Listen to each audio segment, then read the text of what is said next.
One. Hello, everybody, and welcome to Kobolds, Boldest Chef, a TTRPG cook-off, I guess is the best way to describe this. In a moment here, I'll hand it off to tonight's GM, Thorn, who is also the game designer, so I'm very happy to have him on the channel tonight. But before we do that, let's introduce the other unfortunate contestants who are going to lose. I just, because I'm going to win. But anyway, why don't we start with Lou? Lou, tell us all about yourself. And Thorn, do you want us to tell them about our characters now, or? In a little bit. We'll get to character introductions in a second. Just about yourself and your social details. Hi, I'm Lou. I use they, them pronouns. You can find me on Twitter, Patron Lou. I'm prepared. I'm ready. I'm going to win. What? I will be winning. I don't know about that.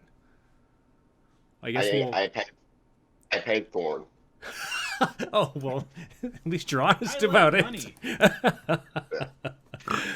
All right, well. Us heading over to Sid. Sid, go for it. Hey, I'm Sid. You can find me on the socials at _Sundance Sid. It's a fun time over there. And I'm actually going to be the one to win. I have a secret plan. What? I didn't pay Thorn. Paying me. No, I didn't pay Thorn. It's all right. We're all going to win because it's going to be a fun game. I will destroy you all. Oh. All right, and just in case you didn't know, I'm Jeremy. You can find me on Twitter and all of the socials at WHPubs. And from there, why don't I hand it off to Thorn? First, tell us about yourself and about your awesome game that you're designing. So, the name is Mortimer Thorn, or just Thorn for short. I run Thorn's Roost, a small business, which I specialize in doing a bunch of kobold commission art and other various artworks, depending. Also in the process of designing Kobolds, the TTRPG, designed to be played in a hurry when all of the rest of your group calls out sick and you still want to do something that involves people screaming and swords. I think, so tonight what we're doing is a small little adventure I have written in the base of these rules. The fellows here, I believe, have little experience in this game so far, so we're going to be doing a bit of learning as we go, except for Jeremy, he's played in a few games. But otherwise, yes, and I will also ask that everybody forgive me for my Sheba. She is a noisy bean and may bark occasionally. That's what they're there for. Yep. She likes to let her presence be known. But yes, tonight we will be playing a small adventure called The Boldest Chef, a cooking competition on all of the crystal balls around the nation oh my gosh. Wow, I can't even remember Setting's name. How do I pronounce this? Yeah, but all around the nation, in which numerous individuals compete to be the boldest chef. Before we sort of get into things tonight here, we'll have a little bit of a setup and get going. I don't know, Jeremy, if you got anything else to do here before we roll on out. You dive on in. Dive on in. All right, let's do it. So, we open up tonight as a crystal ball flashes to life. We see as the picture sort of resolves itself in its crystalline spherical structure. A commercial pops on the TV in which we see the boldest chef flash across the screen. Tonight, 7:30 p.m. The tastiest cooking battle royale is coming to your town! And an explosion appears across the screen, and we get a few moments of footage of like chefs running around a kitchen. One of them is set on fire by a butane torch. and is in need of the bravest chefs to complete the greatest cooking show known to Kobolds. And it cuts to another bit of footage of chefs in the middle of a jungle being eaten by a giant head of lettuce. You'll chop, you'll grill, and you'll kill for the #1 spot on primetime crystal balls around the nation. And it cuts to giant mechs sort of like slugging each other as sauces fly everywhere. Sign up today and let's find out who is the Boldest Chef. And with that, the commercial ends. The show picks up. And as the intro credits roll and everything begins to play, we cut away to backstage. Away from these crystal balls, we open up on what appears to be a stone hallway. A number of bolds run to and fro, hurriedly making final preparations for the show that is about to commence. Down the hall, 2 of these bolds are walking casually, ignoring the chaos going on around them. The first of these kobolds is a suave-looking individual in a finely tailored purple suit and gold tie. He fiddles with the tie until it's just about right. Now, tell me you've gotten at least one decent chef out of this podunk city? Walking next to him, a clipboard in hand, is a second bold, checking things hurriedly in a clipboard and handling papers to a few kobolds that pass by. Well, we got what we could, Martel. You know as well as I do, interest has been dropping the last few years. We honestly almost had to cancel the show. People just like baking more. Martel sort of scoffs as they continue to walk down the hall. They arrive at the door marked with chefs, crudely scribbled on a piece of paper attached to it. Well, after this, I'm out. I've got enough to go in a decent cave and hole up for a while. You'd be wise to do the same. Second bold scoffs. Yeah, sure, Martel. You do that. Come on. Come on. Game face, we're live in 5. Alright? Let's suck it up. Martel scowls, licks a claw, and futilely attempts to slick back his horns, which remain rigidly in place because they are not flexible. Well, let's see what trash you dug up this time. And opens the door. The door opens into a dingy green room. A lantern flickers overhead, illuminating a small room with a few chairs scattered about and a refreshment table with a few rotting fruits. In the chairs patiently wait the contestants. Martel enters the room with a big beaming smile, sweeps wide with his arms. Here's our fantastic contestants now! Oh, look at you all! Wonderful, wonderful! Resting up for a short time. Well, I hope you're ready because we're starting in 5 minutes. How are you all doing? And with that, we will go ahead and have each of you sort of introduce yourselves, and we'll go ahead and start with Jeremy. Here, order. Give us a lowdown on your name and what your kobold appears. Gotcha. Well, I'm Fry Guerreri, and Fry has a spiky mane of like little, not horns, but like the little ridgy spines that runs kind of like a mohawk. They're like kind of a blonde color, even though it's not hair.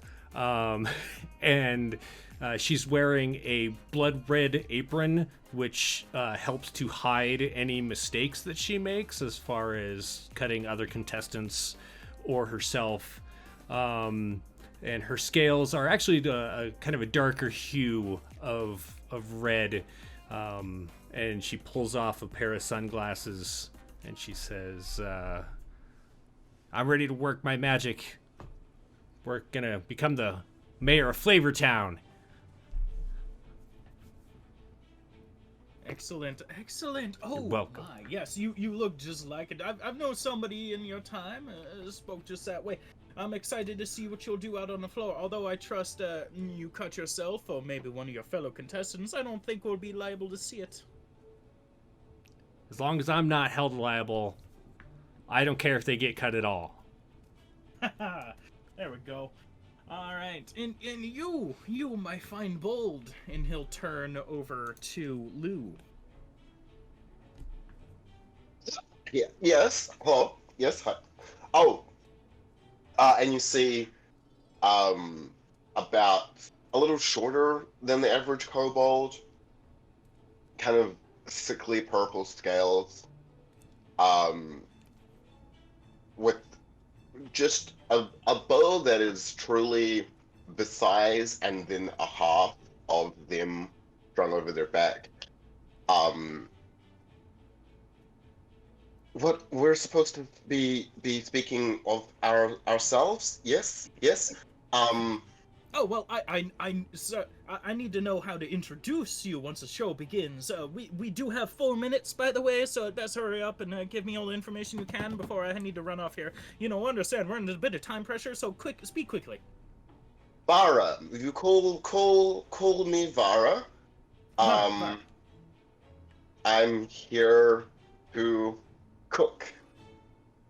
Well, I should hope so. This is a Boldest Chef after all. If you were here to construct things, well, someone messed up and they won't be fired. Alright then.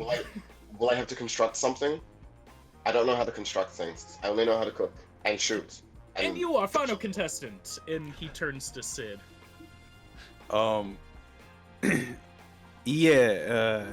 Name's Bobbles Filet, but everyone calls me Bobby.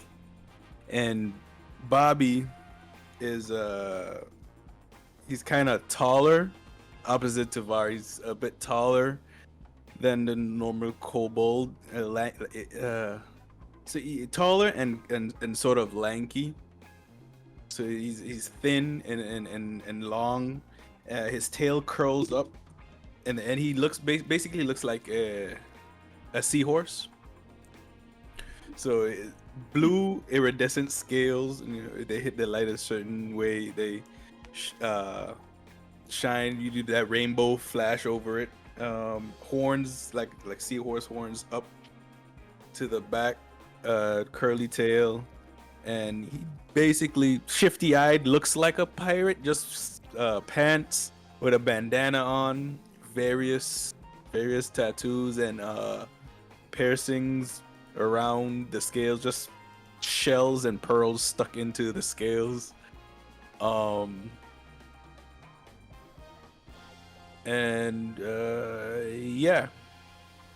just call me Bobby.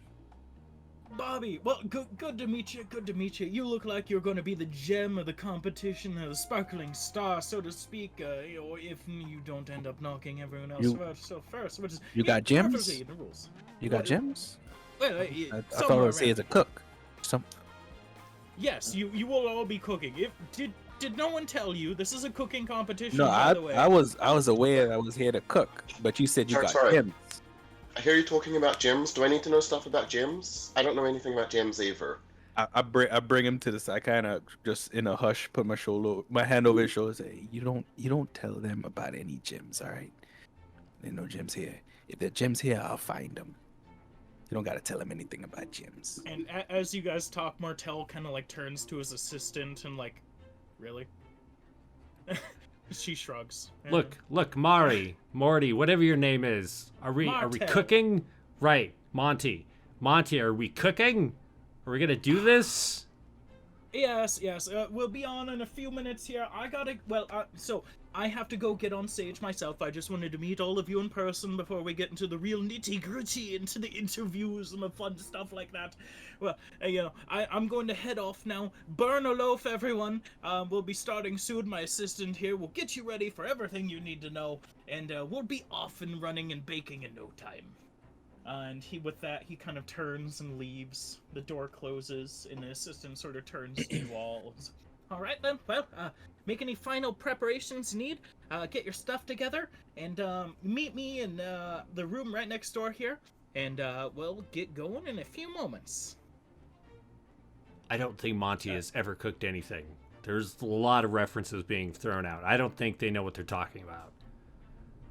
Now, I will say, if you have any questions about the show's format or, anything coming up or, I'll answer anything I can, but otherwise, yeah, we do have, 2 minutes. 2 minutes now. But yes, any questions? Excellent. So I'll meet you over in the next room, and with that, she turns and opens the door and walks on out. I think with that, if none of you have legitimate questions here. No, but I do glare at Bobby because the last time we were on a cooking show, Bobby, one. I'm still, there's still an investigation going on about it, but gonna show you cooking who's show the were you real. two on? What's that? Oh, what show were we on? Paula. I need a punny name for Paula Dean. Come on, help me. Oh God. Paula Dean's Cooking Submerged in Butter. Where it wasn't like cooking with butter, you were cooking while you were submerged in butter. Yes, it only ran one season, but it was it was a fan favorite for a little bit, but the number of lawsuits that came out of that, Right. I mean, my scales looked amazing for like 3 weeks afterwards. I'm just gonna say. Yeah, So with that, we cut away from the green room, and we shift to a large dark theater. Hundreds of bolds murmur and shift in their seats until a spotlight flashes on a central stage, and we see Martel there, smiling as he brings a microphone up to his snout. Ladies and gentle bolds, tonight we are here for one purpose, to witness the culinary arts as never before, to witness a true battle of flavor, of flame, and of steel! A screen flashes on the back wall and Martel gestures to it. On the screen, we see the competitors step out from a door into what appears to be an indoor jungle. We'll get to know our fine contestants in a little bit, but first they have a bit of shopping trip to go on. As we all know, good chefs source only the best ingredients, but between confusing labels, misleading marketing, and the trends of the time, it's like trying to navigate a jungle. And so our chefs begin their journey to the heart of the jungle, and only one will be the Boldest Chef!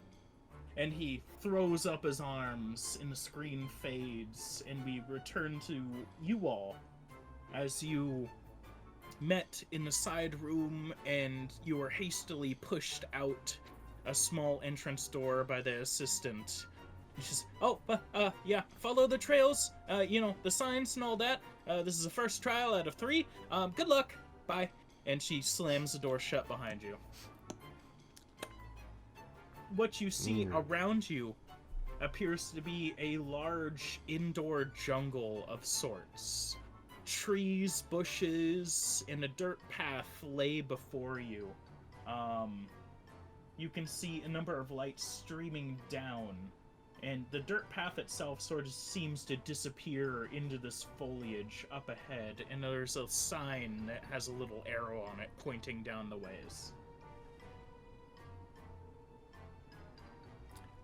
I'm gonna start assembling my fishing rod. I have a fishing kit, and start screwing all the bits together, threading the line through. Fish. Bold move.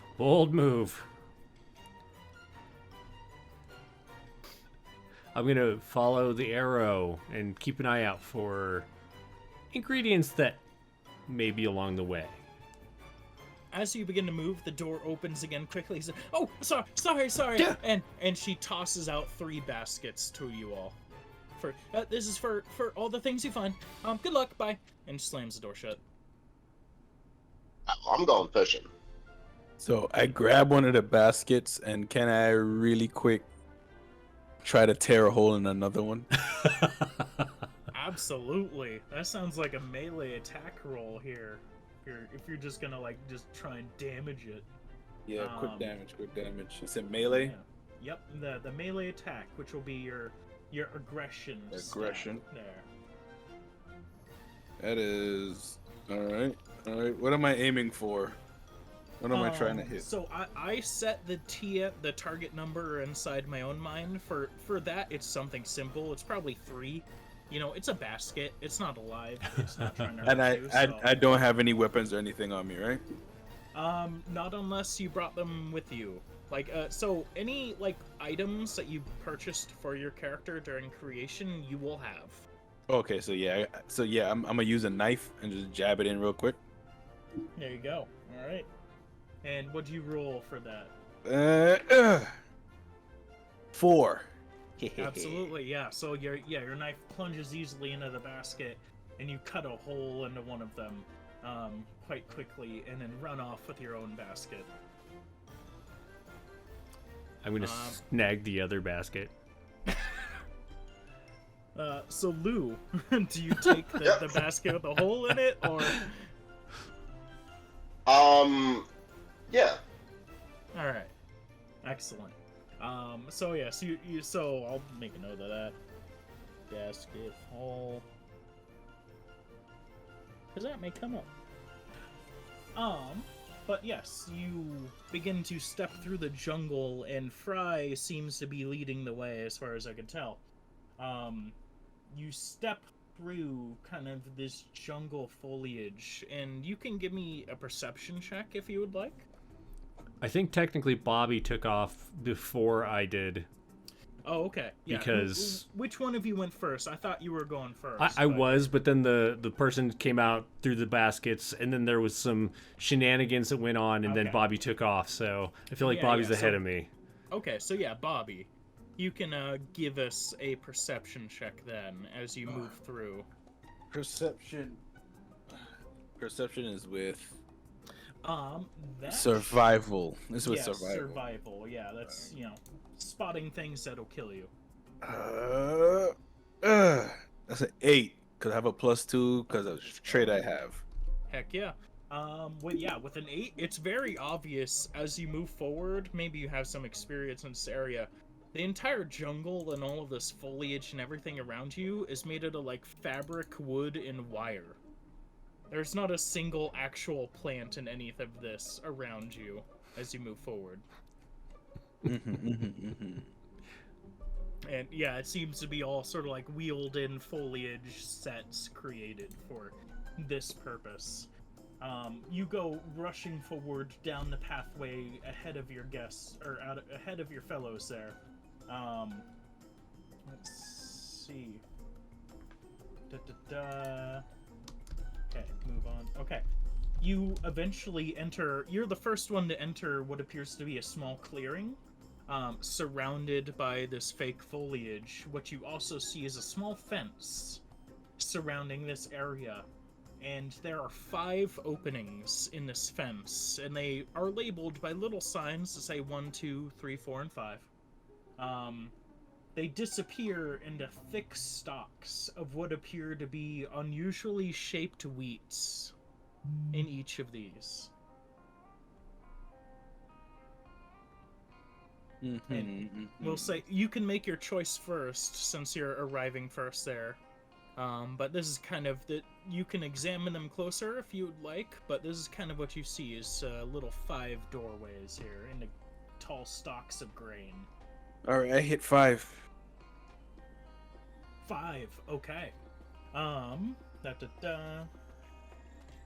You push forward into the stalks in opening number 5. Jeremy, you arrive second. Here. And you can see your fellow disappear into number 5. And you look around and you can see 1 through 4 still available. Thinking about ingredients, I try to remember if I have like some kind of animal trap or something in my backpack. I don't, so I won't put it in front of the door at number 5 for Bobby to come out and step into. Instead, I will go over and head into number 3. Okay, 5, 3... Okay. So, when those 2 ran off, I sat down on the ground, pulled out my knife, had a strip of cloth off my clothes, used some of the spear fishing hooks from my fishing kit to lay a cloth in my basket and kind of hook the cloth in just to patch the hole up. And then followed them, so I was a wee bit behind them. No problem. Yeah. No, with that, that's simple enough for you to be able to just kind of pull that together. I'm not going to even make you roll for it. That's just good. Excellent. So yeah, you arrive in time to watch, Fry disappear down number 3. I guess I'll go down number 1. Number 1. Okay. So 1. And real quick, Thorn, is there any way for you to boost your audio just a little bit? Yeah. Let's see what we can do here. So I'm trying not to like explode on things. no worries. Let's see, output volume. Okay, something like that. I could just pull it closer to my face. Apparently you're just a little quieter than us, so I just wanted to see if you could boost a little bit. Can you also increase me on your end? I Will that actually help have with you the stream? bumped all the way up. Oh, Jesus. Jesus, fart knockers. Alright. Give me 1 second here, guys, then.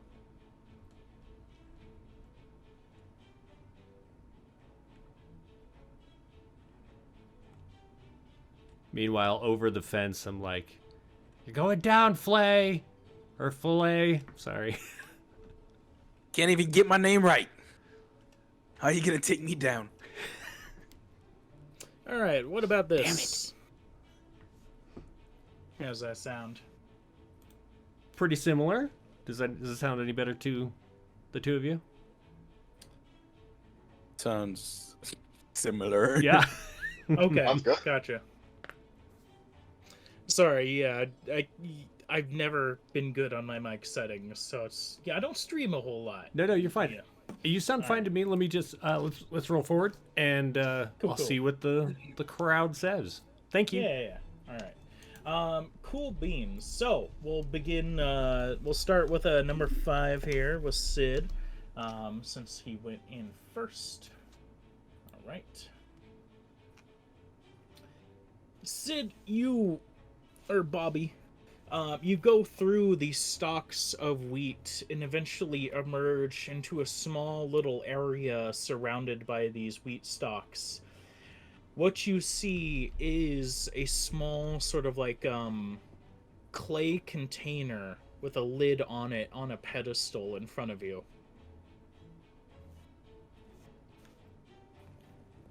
I'll open it.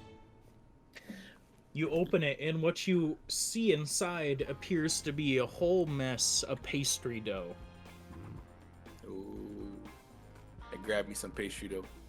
Excellent. So, pastry dough needs to be delicately removed from its container, and it will require a dexterity roll for you to successfully move all the pastry dough you will require. Dexterity. Give me something nice. This isn't cooking, right? This doesn't have to do with cooking. Not yet, no. Alright. That's a 4. 4. Excellent. So yes, with ease, you are able to use your claws and cram it into this jar and slowly pull out the bits of pastry dough and throw that into your basket. Let's see. All right. So with that, we will move on to Jeremy at number 3. So Fry's just kind of taken some like clippings of this wheat, not really sure if this is supposed to be like the secret ingredient or not, as she continues to go through the Excellent. area. So you stepped forward and you eventually arrive into a small clearing yourself.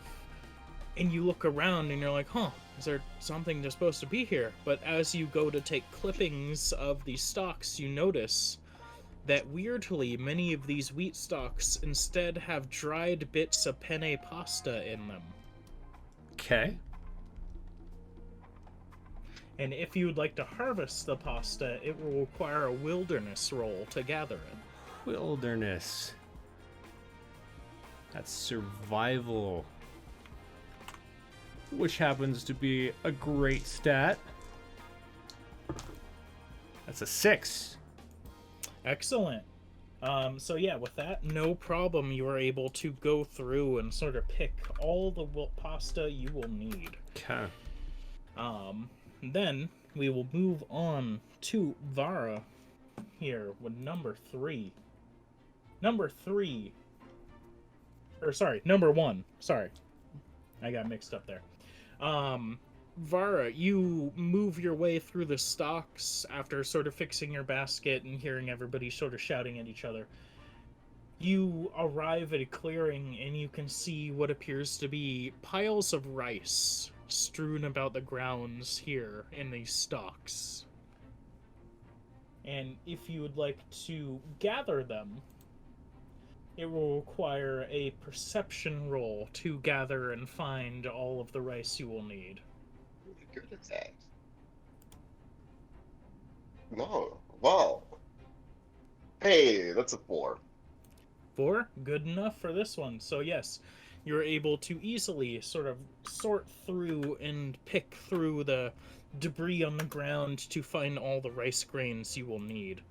And with that, as you all emerge from your separate sort of areas, you watch as a section of this fence falls to the ground and a pathway is opened for you further into the jungle. For those of you, I'm going to post something in the little chat there that will explain a bit more about the random ingredients that you have gathered, if you'd like to take a look at that as we move forward. So, yes, let me pull up my sheet here, because, yes, this will be... We'll figure this out as we go, but it should be a bit different. The path winds through these jungles in fake foliage into what appears to be a secondary clearing, very similar to the first. This one has sort of more of a hedges as the fencing around this clearing, with another 5 openings in it. Again, labeled 1 through 5. Similar to last time. And I think we can keep a similar order going here. Have a Jeremy, Sid, then Lou. Or unless anybody would like to try and outpace their fellows. I think it should be Sid, Jeremy, Lou. Or Sid, Jeremy? Yeah. Sid. Oh, yes, Sid, Jeremy, Lou. Sorry, yes. There you go. But yes, unless anyone else would like to try and do something to move ahead of their fellows here. I might, I have these very tiny legs, and so while I would usually try to scurry past, Bobby's got those big old long seahorse legs. And I'm just like, nah, I gotta save my energy. Excellent. So with that, yes, it doesn't seem anyone want to make moves there. So yes, we come into the second clearing, and it will be Sid. You arrive first, and you can see much a similar setup as to last time. I go to 2. Number 2. Okay. On the way there, do I see oh no, you said everything is made of... Never mind. Yeah, I go to 2. Yeah, it's fake fabrics and steel and wood and whatnot. It's all bullcrap. Jeremy, Fry, you come up second here. What are you feeling? What's your choice here? Well, I'm watching Bobby try to figure out what his game is here. What's his method of attack at this? So I'm thinking about it a little too much probably. I'm gonna go to 5. Hey, 5. Okay. Excellent, 5. And Vara, you come in last here. Taking my time, wandering, and I see the last one of the 2 who just left. Just go, oh, those 2 are in such a hurry. I'm gonna just keep walking down the one path straight to number 1. The one path. All right. You are the one. All right. So, Sid, Bobby, you enter a small sort of hedge maze of sorts and begin to navigate your way through. It twists and turns back and forth until you come upon what appears to be the best way to describe it is a weightlifting set in the middle of a small clearing with a sentient piece of broccoli lifting weights on it.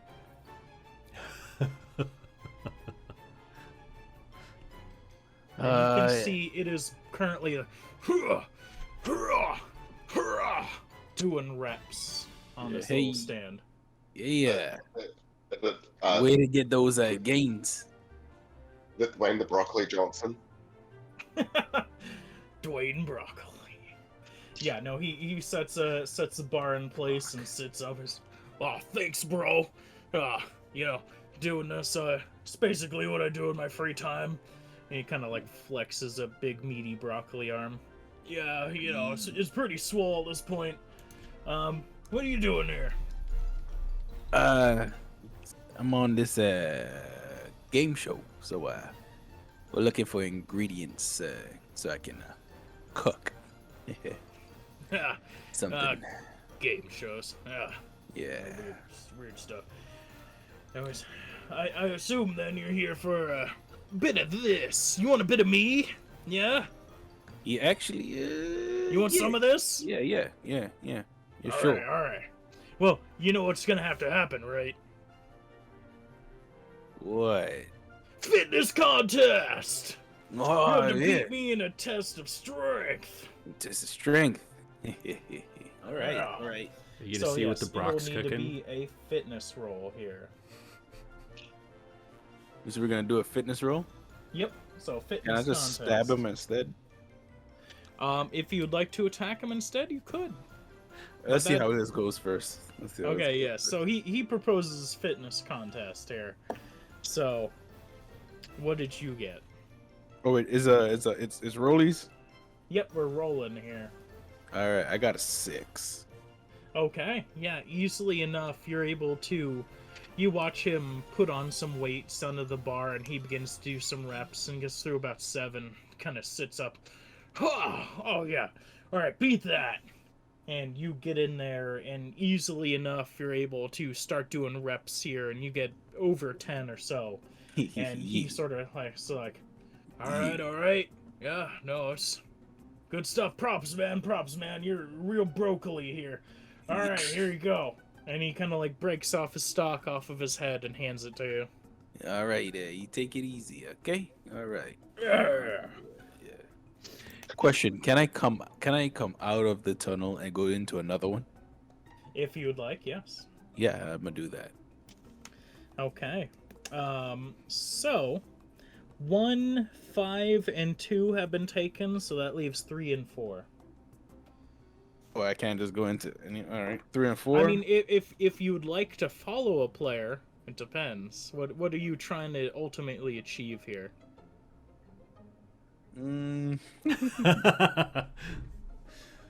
But how would you know where we went, yeah, Bobby? Oh yeah, that's right. You went in first, so you. I don't know where anyone went. I'm just. Which ones are available? I go to 3. Okay, so you go to 3. All right, cool. I'm gonna make note of this. 3. Excellent. So we'll get back to you in a second here. Fry goes to 5.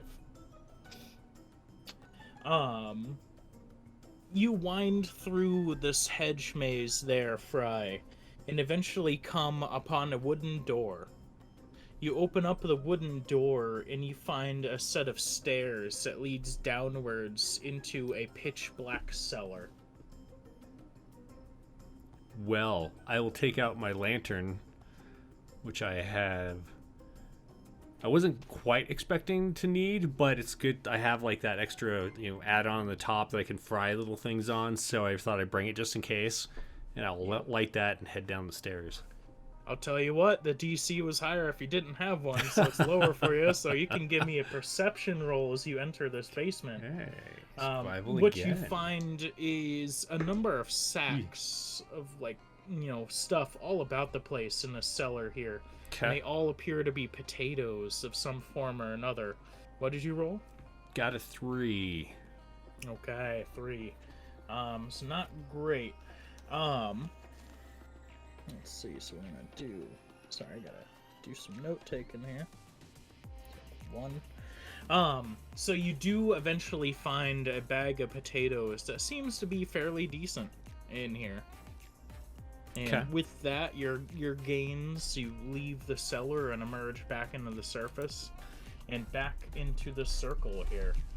So I was thinking when I got back out the door,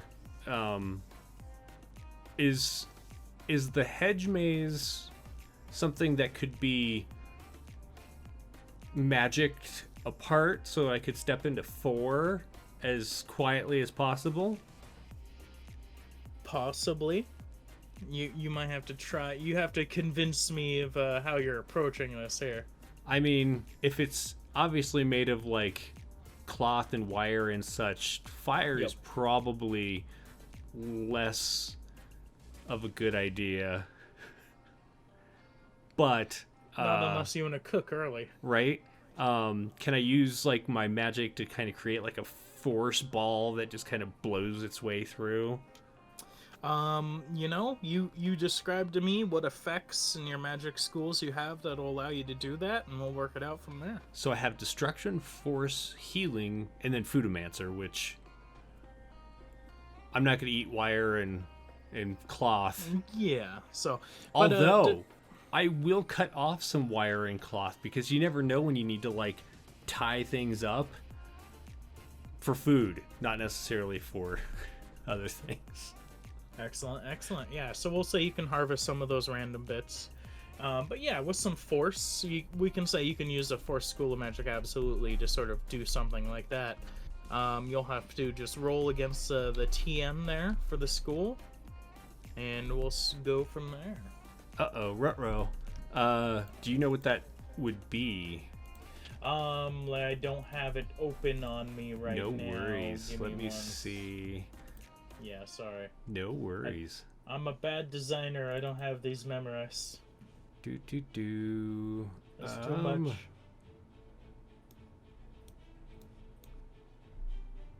Come on.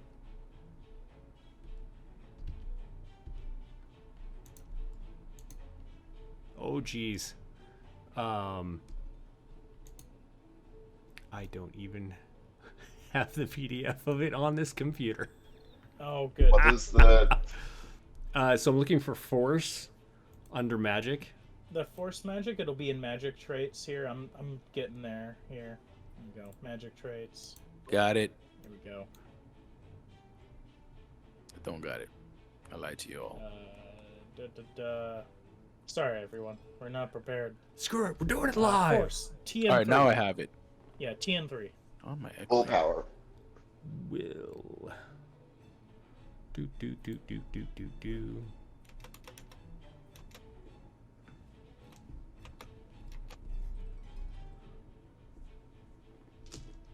All right. Hoo-hoo! 2. 2. So yeah, you try and create a force ball of some sort to shove this foliage aside, but as it goes forward, it seems to be too sturdy to be moved aside by your petty magics. I stop and I look around and I notice like the fluttering little eyes that are catching all of this for people to watch through their crystal balls, and I'm all like, oh yeah, sturdy, this is really sturdy, good work, excellent. And then I'll just walk back out like I meant to do that. Excellent. So yeah, you merge into the clearing. Vara, you come out and enter into number 1. Let's see. Sorry, pulling this up. You move through the maze and eventually arrive into what appears to be a small farm field full of heads of lettuce in the ground.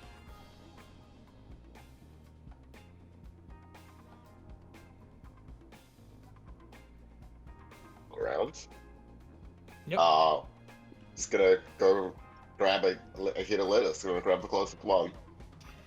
You move up to grab it, and the lettuce opens up and snarls at you, its mouth kind of full of weird fangs and saliva, and it snaps at your fingers. I'm going to need a guard roll to attempt to harvest a lettuce without taking any damage here.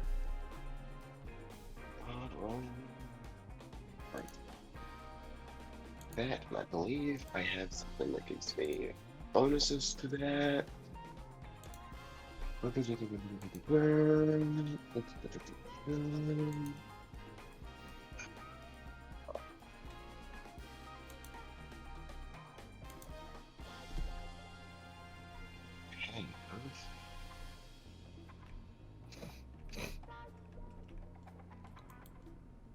Many different tabs open.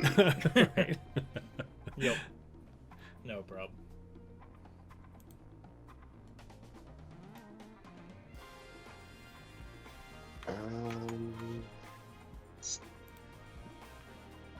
Nope, that's not it.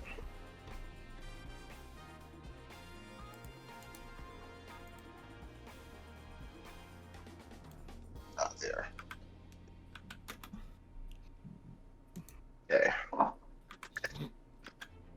8. 8, absolutely, yes. You are able to deftly harvest this snapping broccoli, or snapping lettuce here, sorry, from its position, and you get a full couple heads of lettuce, or depending how much you want, and are able to pull back from there and retreat with your spoils. Bobby Flay decided to go into a second opening here, and you went to number 3.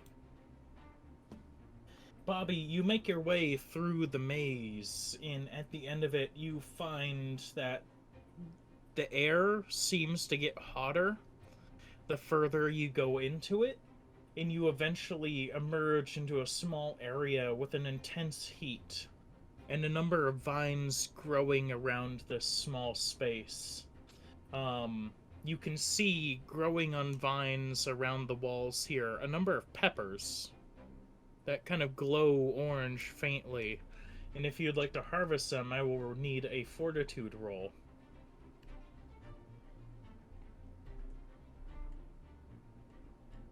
Yeah, give me something. Oh no, I got a 1. Oh. Okay, so with a 1, you suffer 2 damage, but you still manage to grab yourself a pepper. So I'll go straight to the health, right? Yep. All right. Can I grab some of those vines as well?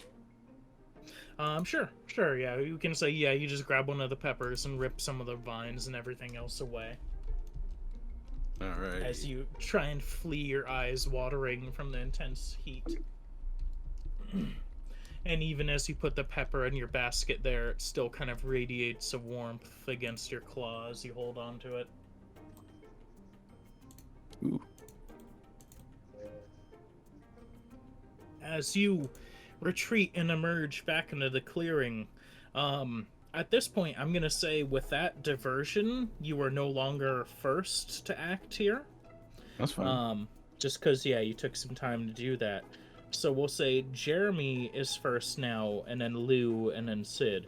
So Jeremy, as you emerge, and then Vera emerges, the gate falls down in a nearby hedge maze and opens up the path for you all to continue.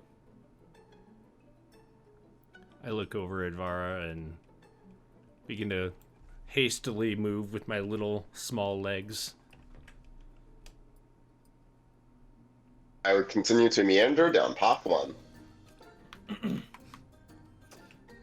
You already did path 1. You got your stuff from that.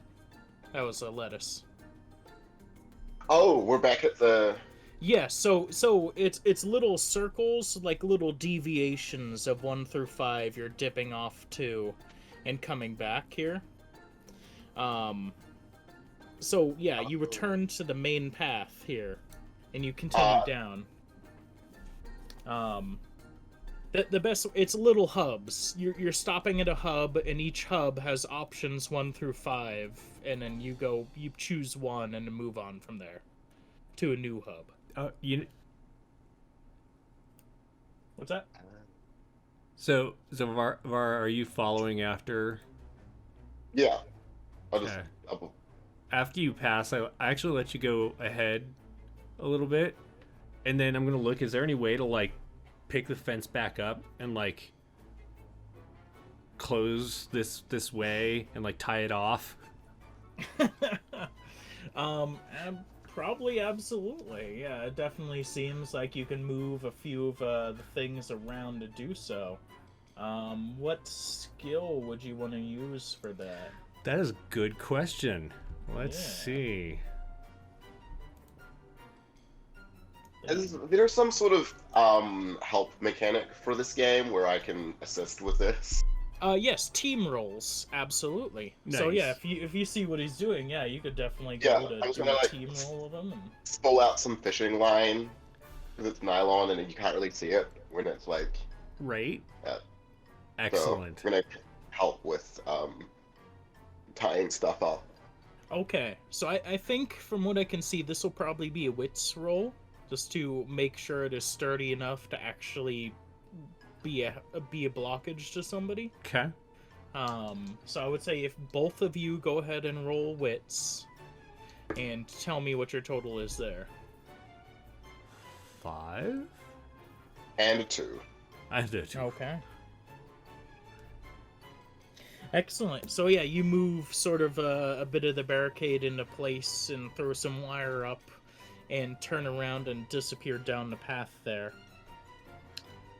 Bobby, you emerge from your area with your peppers, your eyes are watering a bit still, and you look around the clearing and you see the area you guys came from and the 5 openings, but you don't see any way out. Nothing opens for you.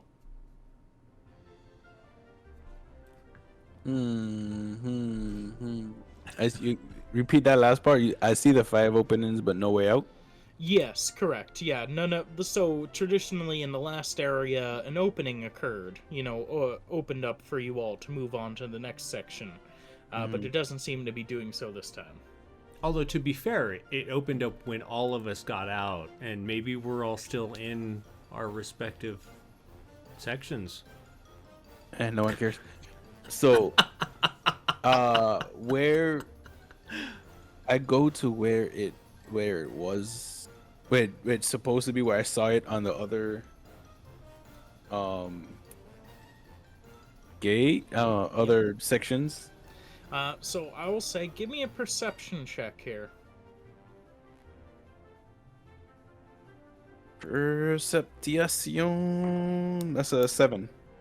7. Okay, yeah. So Nice. easily enough, you track down where you kind of saw it previously, and you can see, yes, everything is wired shut ahead of you, and you probably, I don't know what you're feeling at this point. It seems like your pathway has been blocked for you.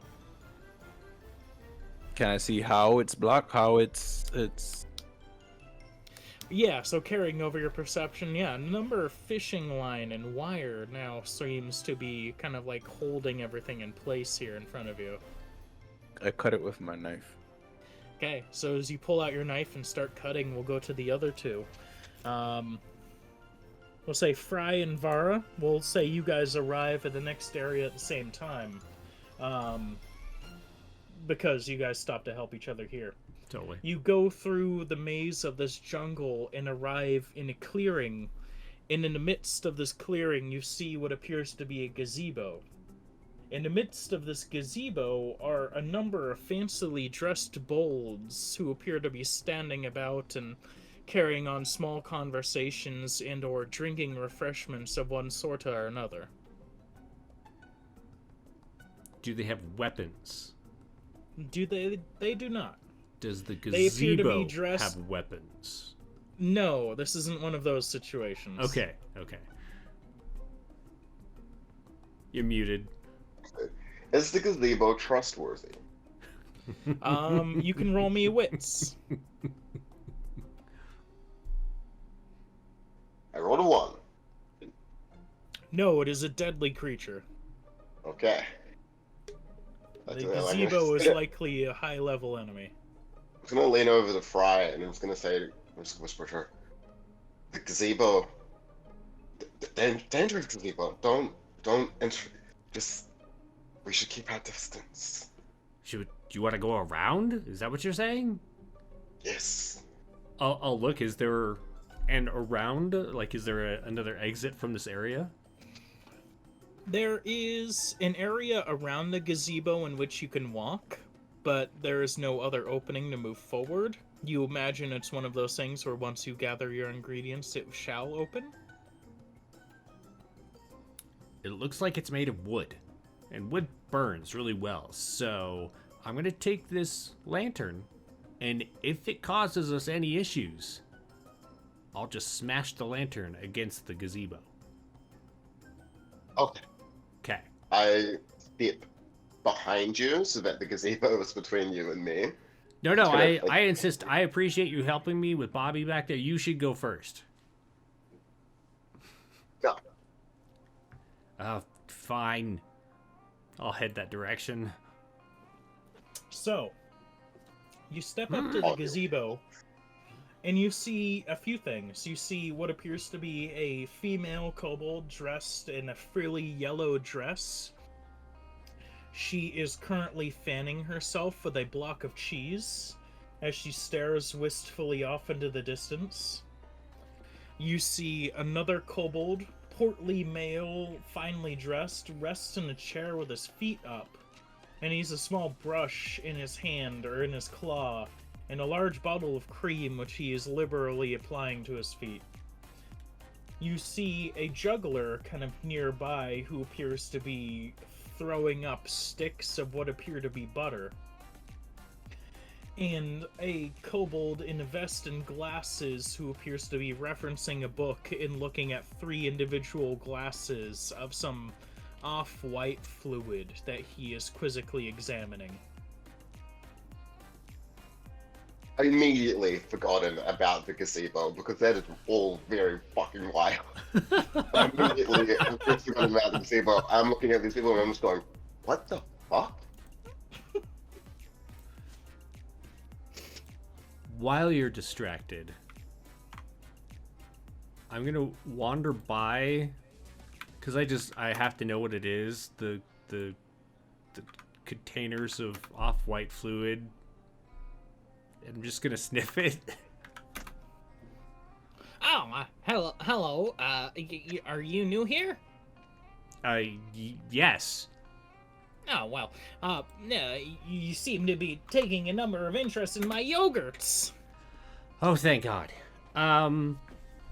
Yes, it just, I wanted to see what kind of yogurt you had. Is it just plain? Is it, tangy? Well, that's exactly what I'm trying to determine for myself. You see, I have seemingly gotten my bottles of yogurt mixed up, and I can't tell which one of these is 2% or whole milk or vanilla. I'm having quite the time of it. If you were to help me maybe decide or figure out which is which, I'd gladly give you some.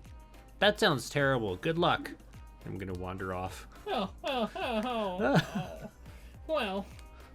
I'm gonna, the guy who's juggling sticks of butter, I'm gonna shoot them out of the air. Shoot them out of the air, you say? Are you a Bort? Yep. Shoot them with what? My longbow. Oh. Alright then, give me that ranged attack roll, and don't roll one. I have the thing that lets me make 2 attack rolls with a ranged weapon, so I'm gonna make 2 attack rolls. There you go. You better not miss. I got an 11 and a 9. Jeez, alright, yeah. With perfect aim, you shoot 2 of these sticks of butter out and pin them to one of the posts of the gazebo. The gazebo screams and attacks. No, I'm kidding. I knew it! No. No, the butter's pinned to the wall, and he kind of turns to you wide-eyed and is like, well, I was just gonna challenge you for a juggling contest for some butter, but instead of seeing that, how about you just take some and don't hurt me? Deal! Excellent! It's all yours! I was already looking And he runs another off. arrow for the last stick of butter, so... Excellent. So, Butter number 3. Okay, so that is you number 3. Okay. Excellent. And I think at that point it is Bobby. You catch up to the party, and you can see this juggler running off, sort of like screaming. He passes by you and disappears down the pathway. Ahead of you, you can see a number of these fancy bolds doing weird shit in the middle of a gazebo. Hi, Bobby. Yeah. So Oh. what do they have? What do I see? So you can see that at this point, there's one person examining glasses of yogurt. There's somebody painting his feet with like a thick cream substance and a paintbrush. And a woman looking listfully off into the distance and fanning herself with a block of cheese. All right, so I go over to. So just walk up to the gazebo. All right. What's everybody's deal? Come on. Oh, Yeah. Bobby, it's so good to see you. What's everybody's deal? I don't know. You got to arm wrestle him.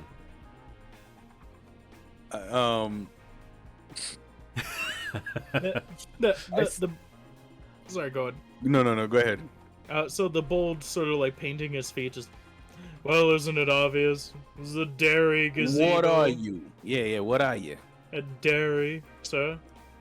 What kind of? You know what? Just give me. Oh, And I push him over and take whatever he had. Put it in my basket. oh, yeah, how rude, how rude. Yeah. And you get And- foot cream. All right, cool. Foot cream. All right, that's I'm fine. gonna just put a damage on that. Don't worry about that. And cream Walk it off. number 2. Okay. Excellent. I get Um, damaged, or is it? No, your dish does. Oh, I haven't cooked the dish yet. Don't worry about that. I know, but your gathering of ingredients will affect the quality of them. Yeah. Don't worry about that. I got it. I Yeah, got you. Don't worry about it. Yeah, no. So I'm- excellent. So- Wait, hey, I'm not done. Go ahead. What you got?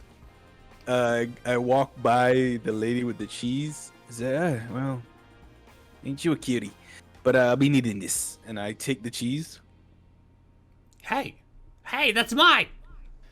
You go to take the cheese and she pulls it back as, no, I can't, you've already had your ingredient, sir.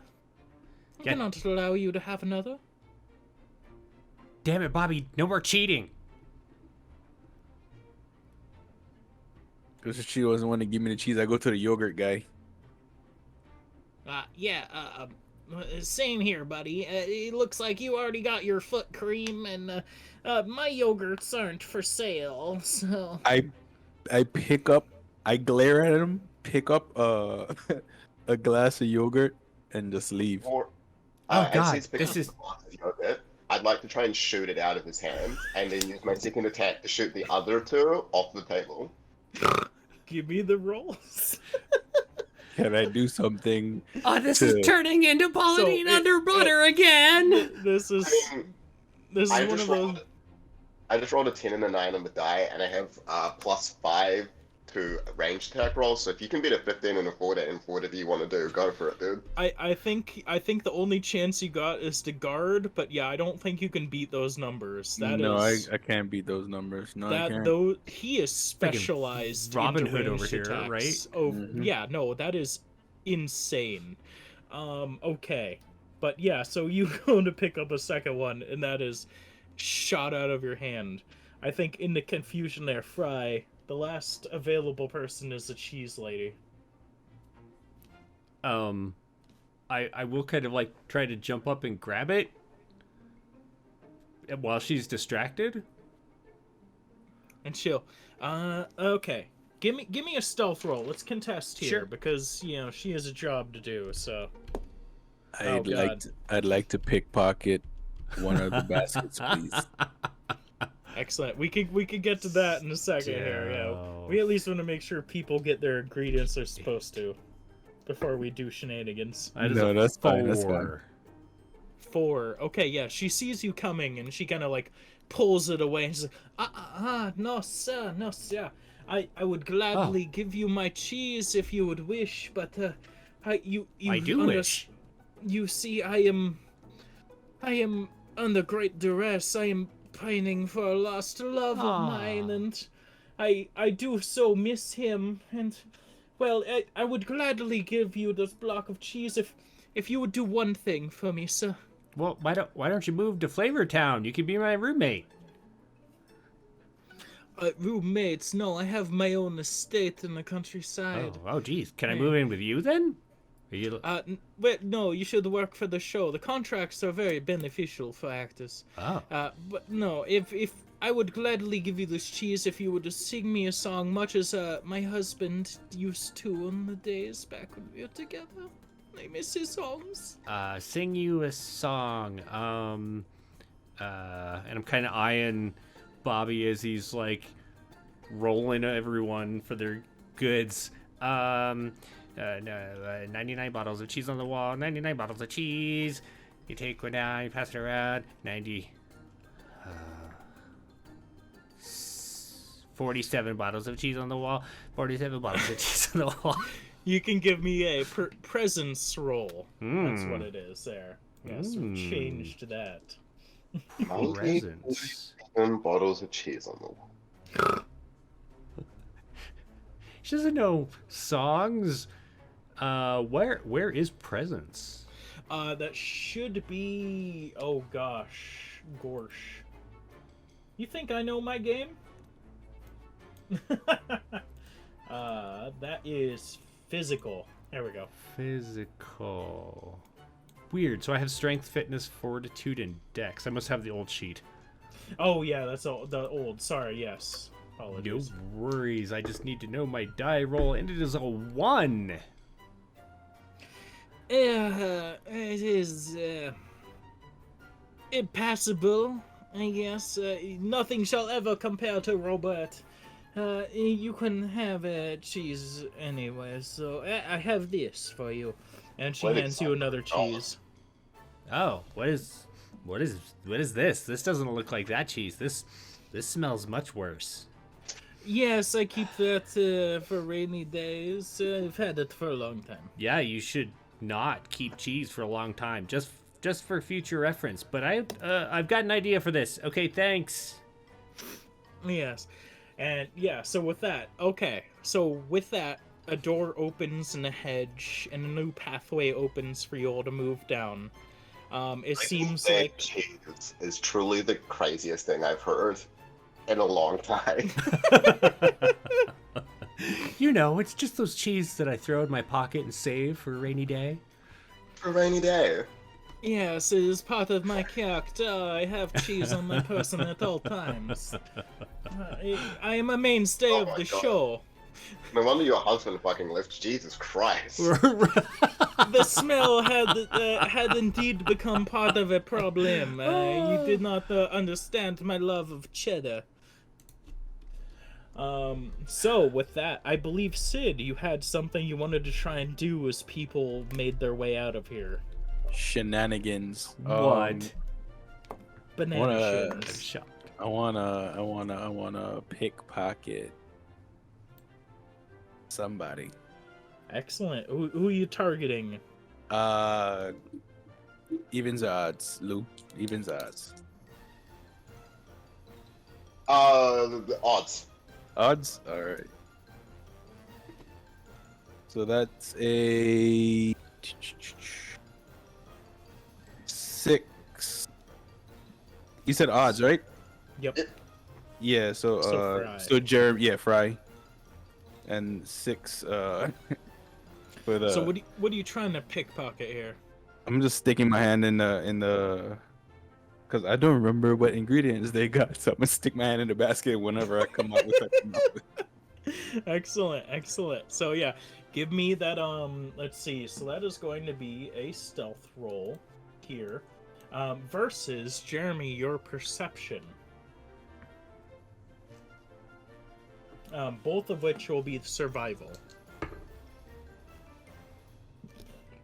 I know what I got. What'd you get? Oh, I got the 6. Oh, I also got a 6. What does that mean? Oh gosh, ties. Oh no. Well, can we then do this? Because essentially what I was planning to do was stick the cheese into Bobby's basket while trying to snag something back out. So can we just like Okay, switch? so here's okay. Now, how about this, Bobby? You roll me a perception, and Jeremy, you roll me a stealth. What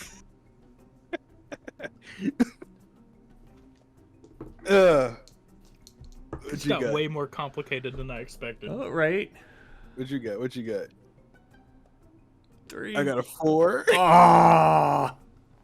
So I see it and I try to bump the peppers. Do I need no the pick? Because I want the cheese. Cheese can go with the broccoli, but I want the pepper. So yeah, I bump the pastry dough. To try, I see his hand. I see the hand. So I adjust the basket so they grab the pastry dough. Excellent. So yeah, so Jeremy, you still come away with some pastry dough here. Okay. Which, man, okay, I didn't expect to have to do this many notes. You get the pastry dough as you kind of like come through, and Bobby grabs your cheese. I think Bobby, because I was switching this cheese, so Bobby probably actually gets to grab something out of the basket. Because...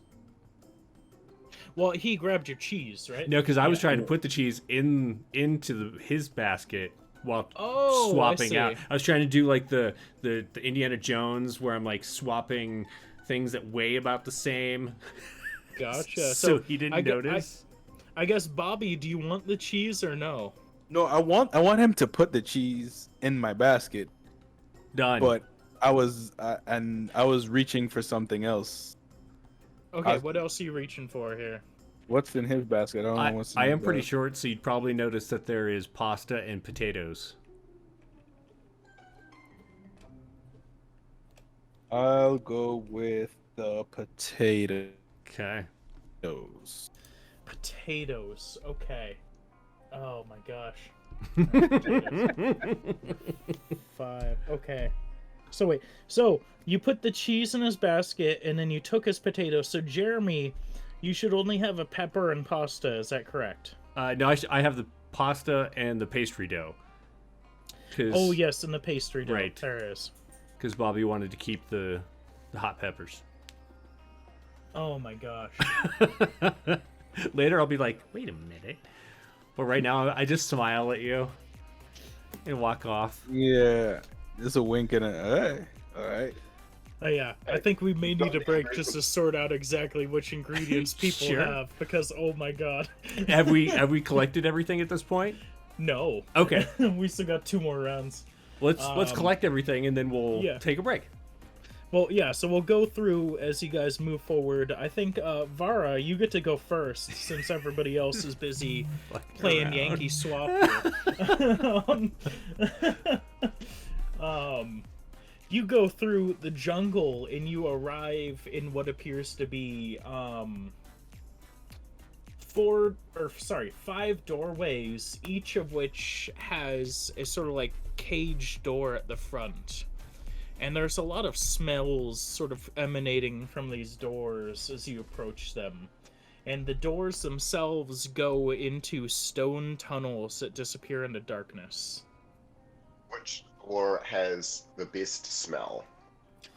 You can give me a perception check.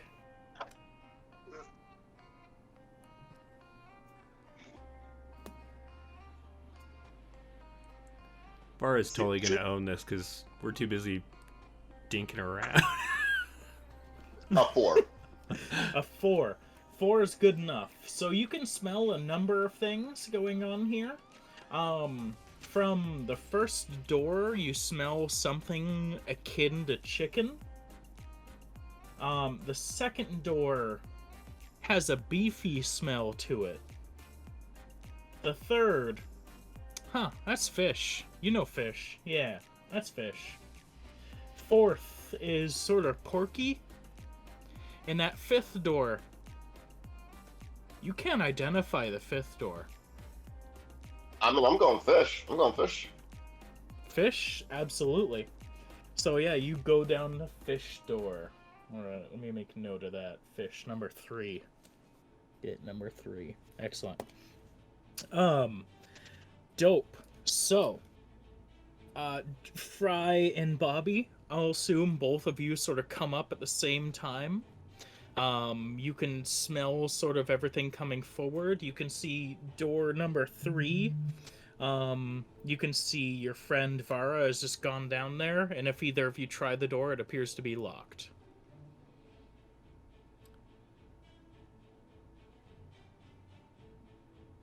Well, yeah.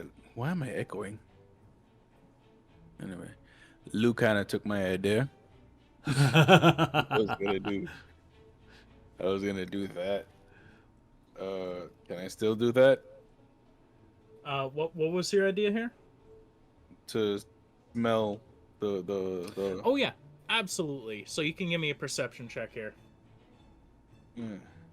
5. Yep, you get the same information. Chicken is the first door. Beef is the second door. The third door is fish, but that is locked. Pork seems to be 4, and some sort of mystery whatever is 5. I go to the beef door. Beef door. Okay. Beef door number 2. All right. Okay. Jeremy, if you'd like to smell. I would like to smell. Okay, give me that roll. I mean, at this point. 6. Okay, yep. You get the same info. So but 2 and 3 are taken. This number 5 that has an indescribable smell. Yes. Is it a good smell, or does it smell like garbage? It smells like no meat you have ever smelled before. I'm gonna go down that one. Okay. 5 for Jeremy. Gosh. Alright. So, we'll take this in order here. Vara, you emerge down the tunnel here and arrive in what appears to be a small 20-foot diameter arena. As you step into this arena, the gate slams shut behind you with a rattle, and you are left there, and you watch as the gate across from you slowly rolls up into the ceiling. What are you doing in this moment? You're muted. Is there anything I can climb on top of? No, it is a dirt floor, like, sort of arena with, like, stone walls that go up maybe 20 feet and, like, a little caged dome on top to prevent anyone from climbing out of it. Otherwise, it is just open space. I mean, I'm gonna knock a couple of arrows and wait. Excellent. As a door rattles to the ceiling, you hear it slam up with a click as it locks in place, and from the darkness you hear a wet plop, plop, plop. And from the darkness emerges a trout that is flopping on the ground, desperately trying to find air. Get it. Just a regular trout, like it's not giant or anything? Yes, it is a regular trout. And it is desperately trying not to die as it tries to breathe. Just flop, flop, plop. Lou, am not that dumb. Vara is. So he's just gonna walk over and grab it. You go to grab it, and its slippery scales cause it to fling out of your hand, and it bounces against the wall and hits you in the head for 1 damage. Oh.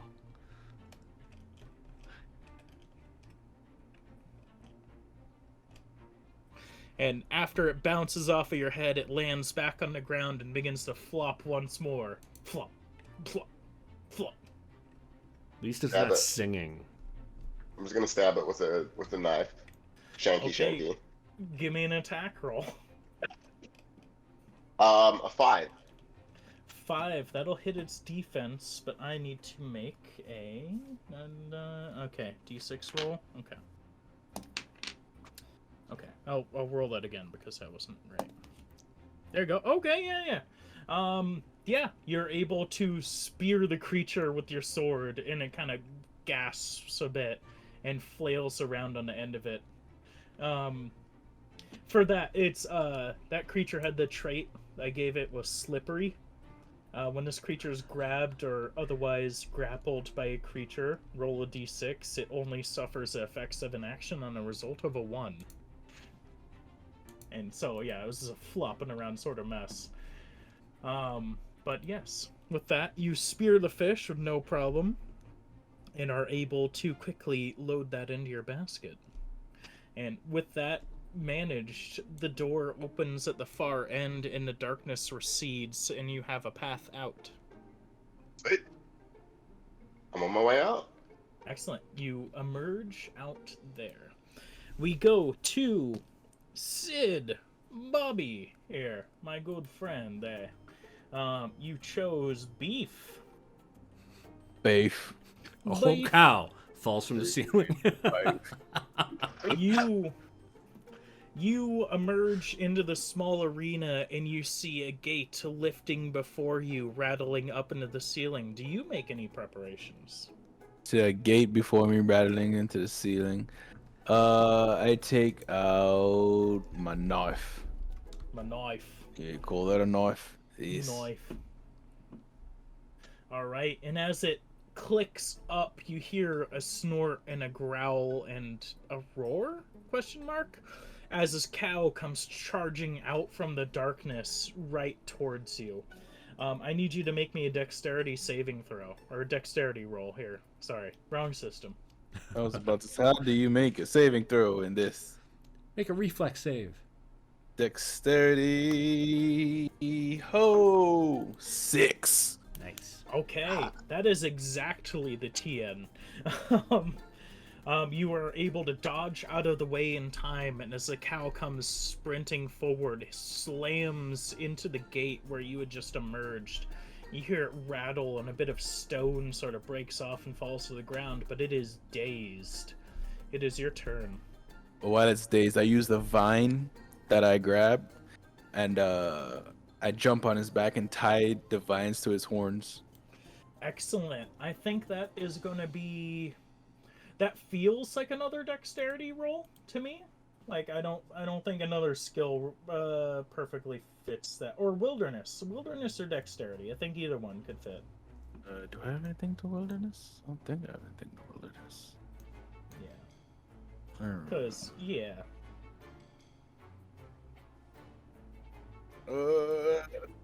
Shit. Lost it in the dark. Damn, that's a 2. A 2, yeah, you try and do that, and the cow comes back to its wits quick enough to sort of begin to buck you off, and you go flying into the ground there. As you fall to the ground, it will try and kick you. And so, with that, that is a 5 against your defense. Defense by 1. Excellent. So you take 1 damage as a hoof just sort of kicks you in the chest and sends you flying across the arena here. All right. And it sort of rears up and looks at you and snorts. That's enough. Nice guy. It's time to fillet you.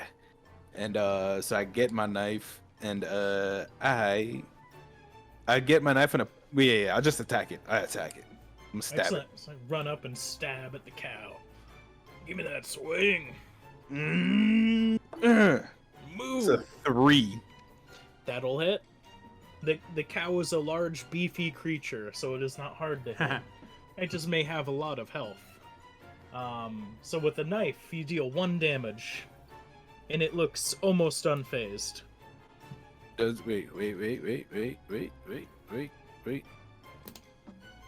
Wait. Where is it? Where's this trait? Just to make sure. There you go. Just to make sure. So many. Yeah, I'm sorry. I should stop writing traits. Yeah, okay. And then so with my my trait second swing. Okay, yeah, second swing. Hell yeah. Give us another attack there. That's a 4. Yep, hits again, so another 1 damage there, no problem. With that, yes, the cow snorts blood coming from the places where you've slashed it and charges at you once more. I need you to make me another dexterity roll. 5. 5 does not do well enough.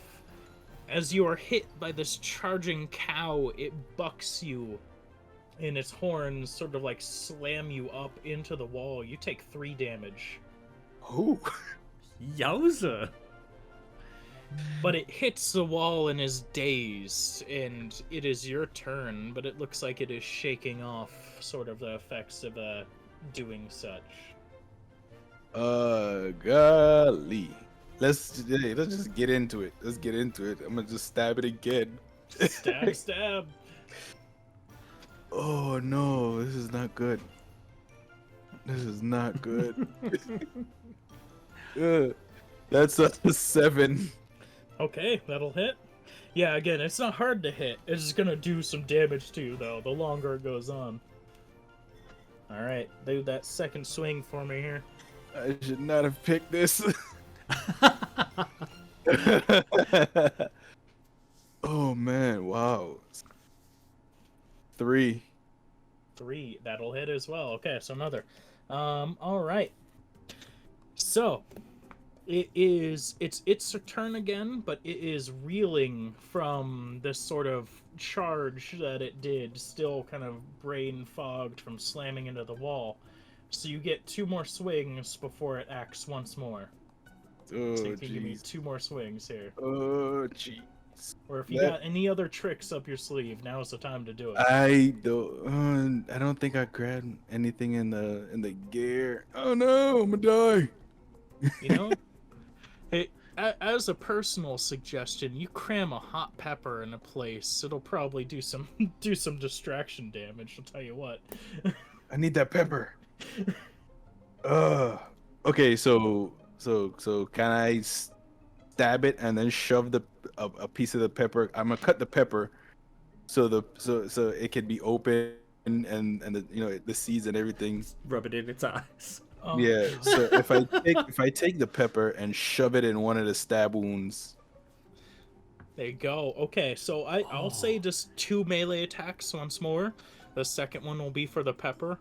Yeah. There. So that's a 7 and a 6. Okay, yeah, they both hit. So we'll take 1 more damage. And yeah, with the pepper, once that makes contact, it sort of roars. And you're just...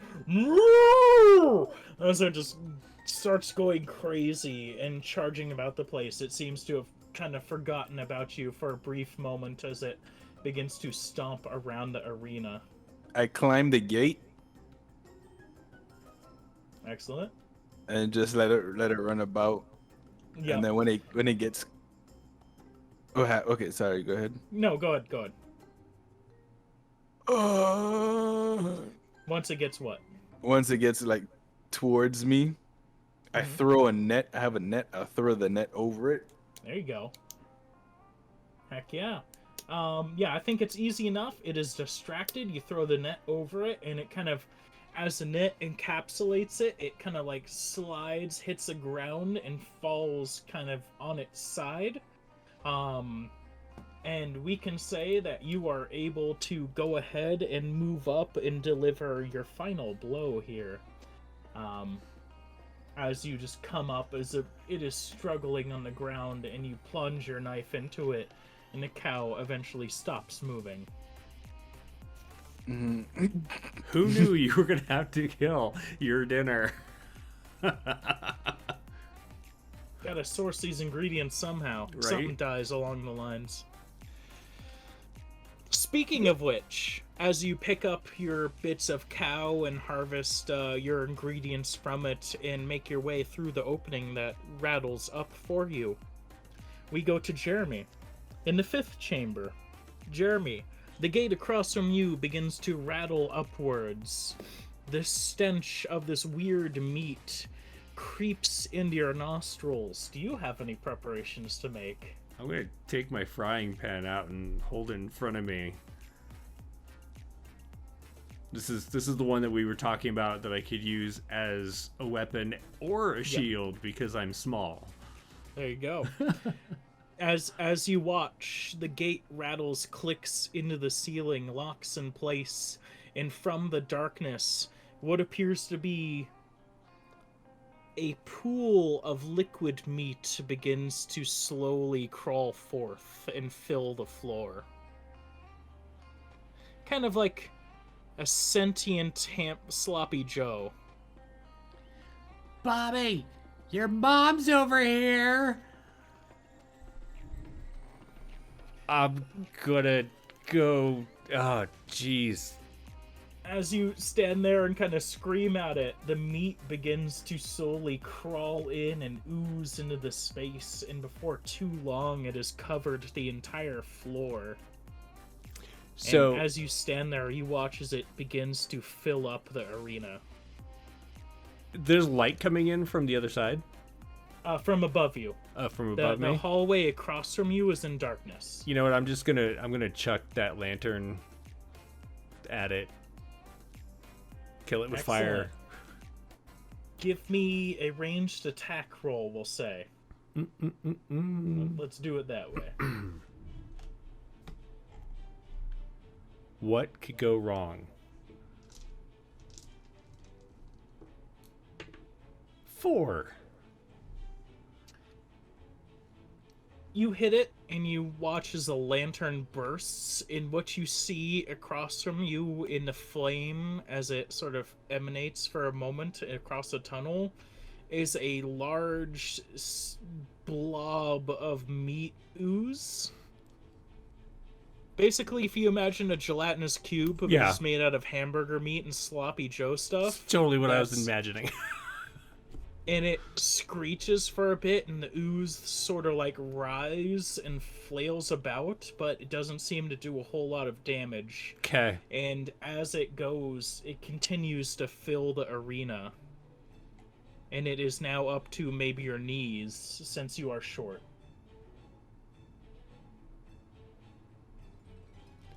Do I see anything that I'm supposed to collect in here? Because I cannot for the life of me think that I am supposed to get that thing as a as an ingredient. Perception check. Sure. That is a 7. A 7. So we'll say after your lantern burnt away a good chunk of it and it screeched and sort of reeled back, you saw for a brief moment what appeared to be a beating heart of some sort before the ooze came back and enveloped it and pulled it back down. I'm gonna run out the other side.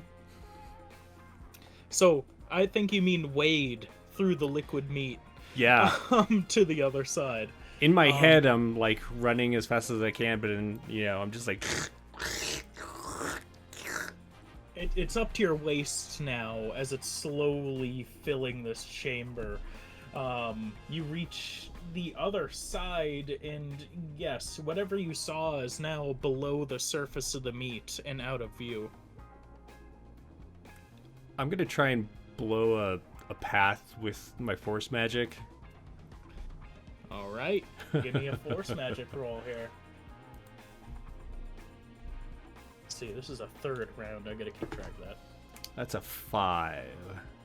Okay, so yes, that hits, that activates. So yeah, you use your force magic, you blow a wide swath in front of you, and as you do, you see what appears to be a beating heart exposed for a brief moment as the goo kind of like splatters against the walls, but then but then begins to pull back together to try and cover it up. What are you doing?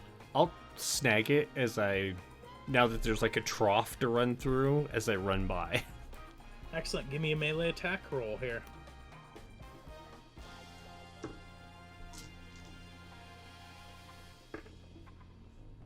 That is a 3. 3. Excellent. Let's see, with the mystery ooze, that'll miss. Okay. As you try and grab hold of it, it slips just out of your grasp as it closes shut again. The ooze fills the space once more. It is now up to about your shoulders, and there's not a whole lot of room left. Gonna keep heading out. See, what's your next action here? So I'm Its action is to fill the space. So, right. I'm gonna keep. So the gate's on the other side, right? away from you, yeah. Yeah, I'm gonna keep heading out that gate. You go to the gate and it is locked. I'm gonna climb up the gate. Go to round 5. Stupid. You climb up the gate, and the ooze fills the small arena, and now the doorways in which you and the ooze entered from are now not visible. Below you is just a pool of just liquid meat as it's slowly climbing towards you more. And as you look up to the roof of the arena, there's just sort of a grate up above that will not allow you to escape. So tell me about this destruction magic. What about it? When you say destruction, how is that different, I guess, than like fiery destruction or forest destruction? So the destruction distinction is more of sort of explosions in sort of eroding and corroding sort of stuff. And when I add more traits to sort of expand that later on, that will be sort of a requirement for some of those, like, acid and whatnot. Gotcha.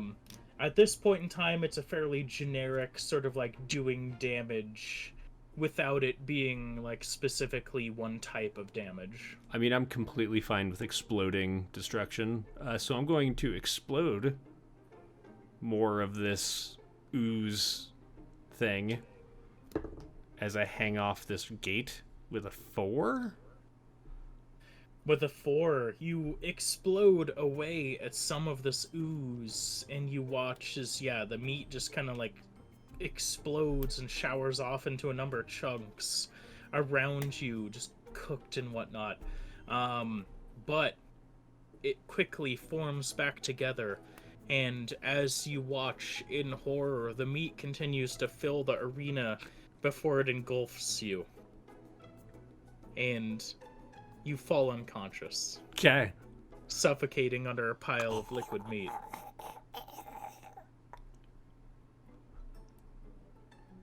The door opens. The viewers cheer.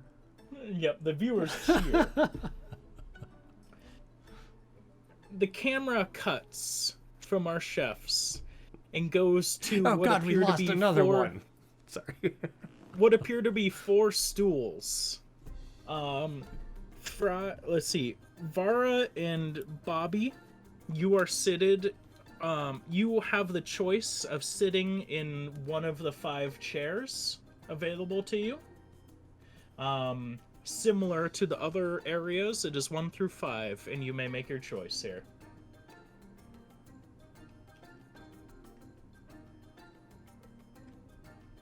Make your choice, Lou. Make your choice. I'm sitting seat number 1. Number 1, heck yeah. Number 1, good choice. I go with 4. 4, okay. Excellent. Number 4. So let me just get this down. So Lou went to 1. Bobby 4. Okay. And then Fry, we're gonna put you at number 2. Just hanging over it. Yep. Meat goo falling out of my nose. Don't get ahead of me here. While Yes, they're as- unconscious, can I put the foot cream in their basket? Yes. As we come to here, the camera pans over and we see our contestants. Vara sat in chair number 1. Martel sort of comes out from the side there and comes up to you. It's like, oh, well, that was quite exciting. As you all know, I'm sure you all are fans of the show, and he kind of turns to the three of you, nudges you. After the chefs gather their ingredients, we like to have a small interview portion, sort of get to know a bit more about you here. So, my good friend, Vara, or, is there any other name you like to go by? Vara's good. Vara. Vara, okay. Well, all right. Excellent. Good to know. I have just a few questions for you here I'd like to answer. It's fairly standard. I would like to know, what inspired your love of cooking? And he puts a microphone up into your face.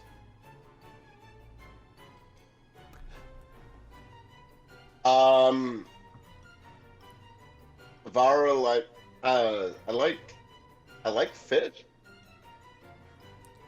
Fish, you say? Any kind of particular type of fish you enjoy cooking?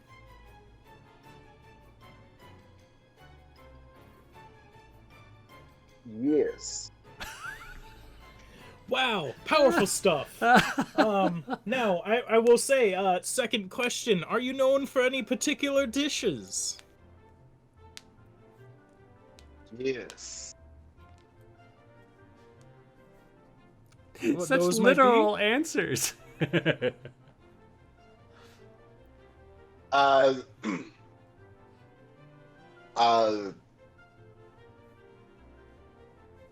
Vara was not aware. I was not aware. But Vara, I'm not aware. I wasn't aware. I would have to talk to. Are people saying? People are saying this. People are saying this, right? Yes, people are saying this. Wow, powerful answers, powerful answers. Question number 3.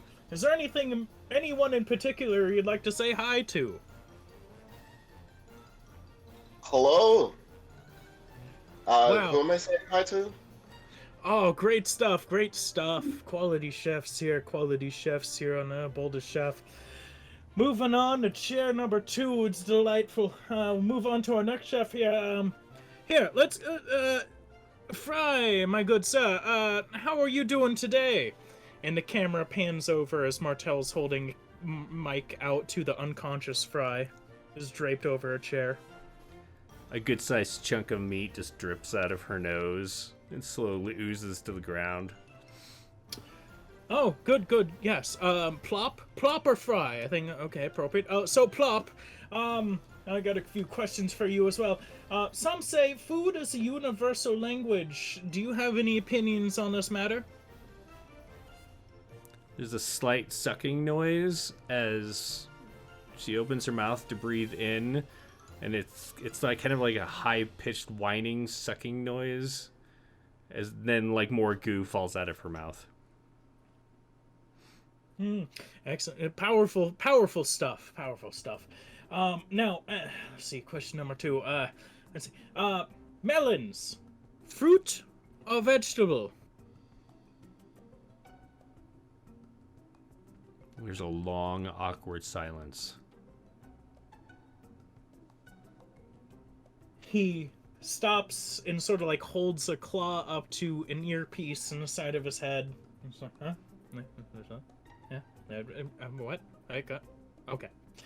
All right. Let's see here, and he goes to his next card. Oh, what the? Oh, all right then. Let's see. Plop. Next question. Chocolate is sticky. Why so?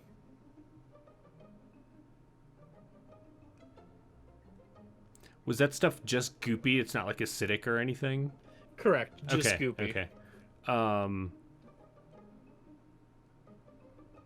A good amount at this point probably sloughs off, like it was like kind of under her apron and like being kind of hanging over the chair. It now has pushed its way up and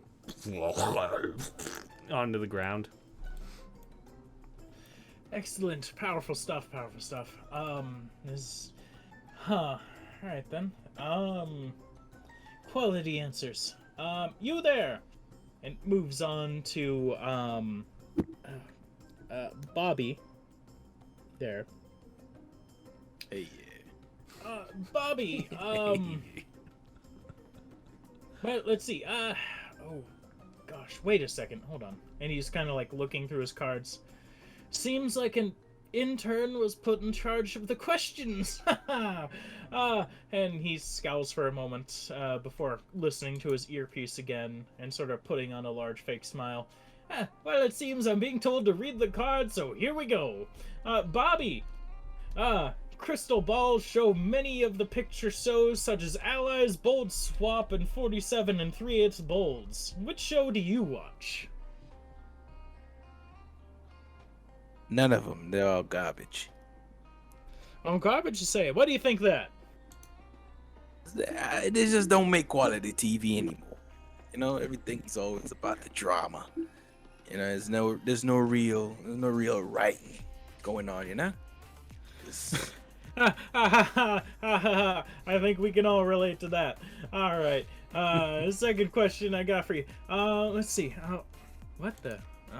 Okay. Really? All right. In the hit Boldway musical Shrunk, who did Denki make the sandwich for? What the hell sort of questions are these? What do you mean? You see now? You see that's real entertainment. You know, and not this. He made the sandwich for Amelia. Come on, you don't know this? We may have differing opinions on quality entertainment, but Shrunk is indeed a masterpiece for the ages. I will concede that. Third question. Sir Blot of Mallwood is best known for his invention of what accounting method? Tax evasion. Huh. Oh, right. Yeah. Yeah, no, that's Lesser right. known secrets. Don't worry about it. I didn't know that. Not much people do. Well, and he sort of like turns to the camera and sort of grimaces. We've gotten to know our contestants here. Thank you all for tuning in here. We'll come right back for challenge number 2 after a short message from these sponsors. And he gives a swing out to the audience, and the camera pans out before going dark.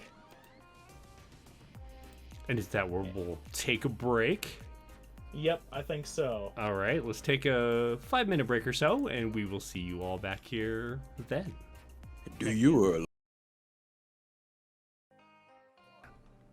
Welcome back, everybody, to Kobolds, Boldest Chef. I'll just turn it directly over to Thorn. Excellent. We fade in from the credits, in from the commercials in the meantime, onto Martel, microphone in hand, standing in a spotlight. As he looks around the darkened room, he says, "Welcome back, everyone. Well, we've just seen our chefs choose their ingredients, and we've gotten to know them a good bit. It's about time we see them in action." He swings his arm out, and all the lights in the room come on and illuminate the large crowd of bolds sitting around the small arena, of which appears to be a small circular kitchen, complete with every modern appliance one could find in a high-end fantasy kitchen.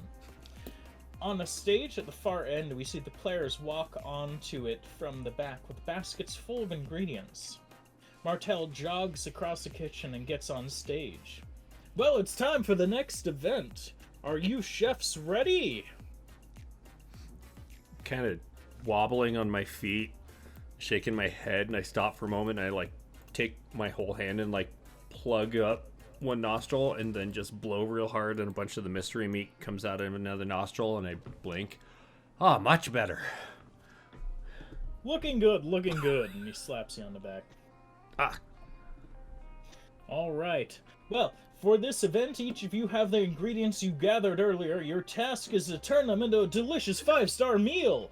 You'll have 10 rounds to do so, after which your dish is completed.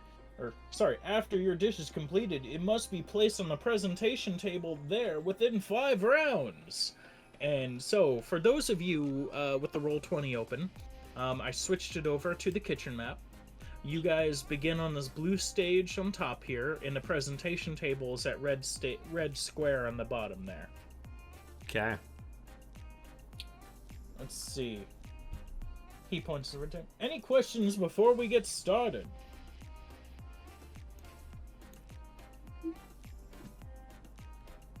Excellent!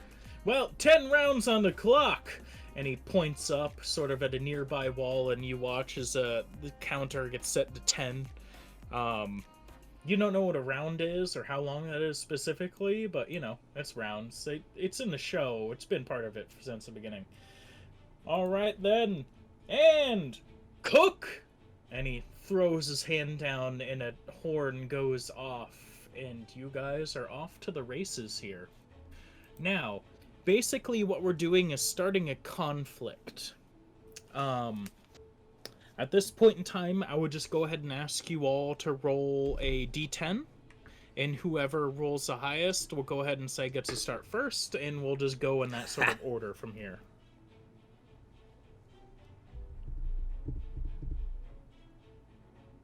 What'd you get there, Sid?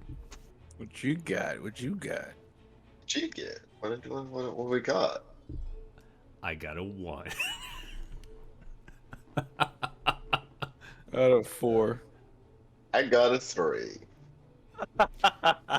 Okay, so Sid, I Lou, win. Jeremy. Yeah. Okay, I win. 2, 3.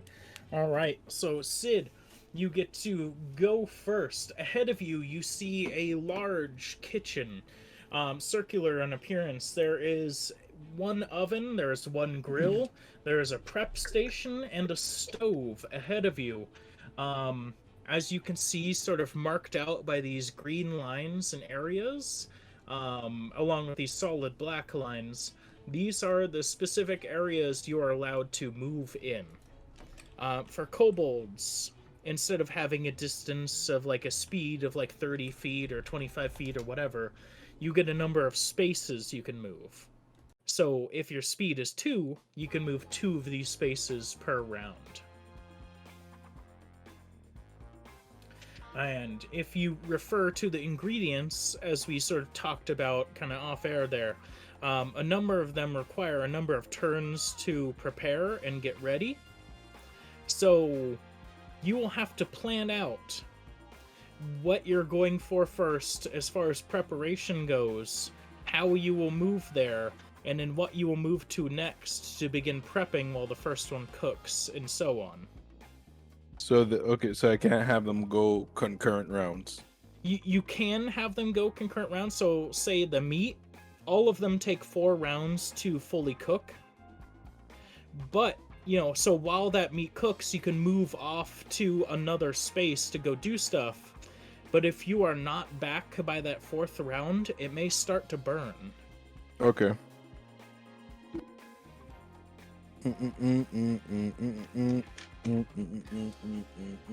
So that's prep spices, stove, oven. Okay, so okay. All right. So am I assuming this goes like regular cooking shows? You have to prep everything first and then cook them. Basically, yes. It's gonna be like once everything is all prepped, your dish will then be assembled, and then you'll put it on a presentation table there.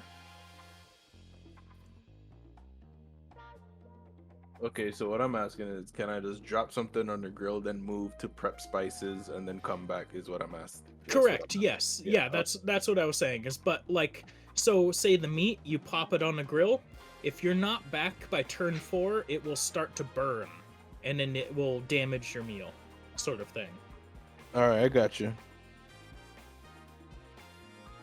All right, so yeah, I hit the grill first. Okay, so go ahead. You should be able to control your token there. Just Since I find which one is name Bobby. Bobby. 2 squares. How much is a square? I just go to the grill. Yeah, so it's just one space right there. So you can move there, go to the grill, and start popping that on there. You get it lit, the flames jump up, and you slap on your beef. Your beef. and get that krillin. You may all also notice there's only one of each appliance. And if somebody else would like to use a grill during this time, they may have to fight another chef for it. But you move up, you slap your meat on the grill. Yeah, slap that meat Vara. on me, bro. Vara, it is your turn.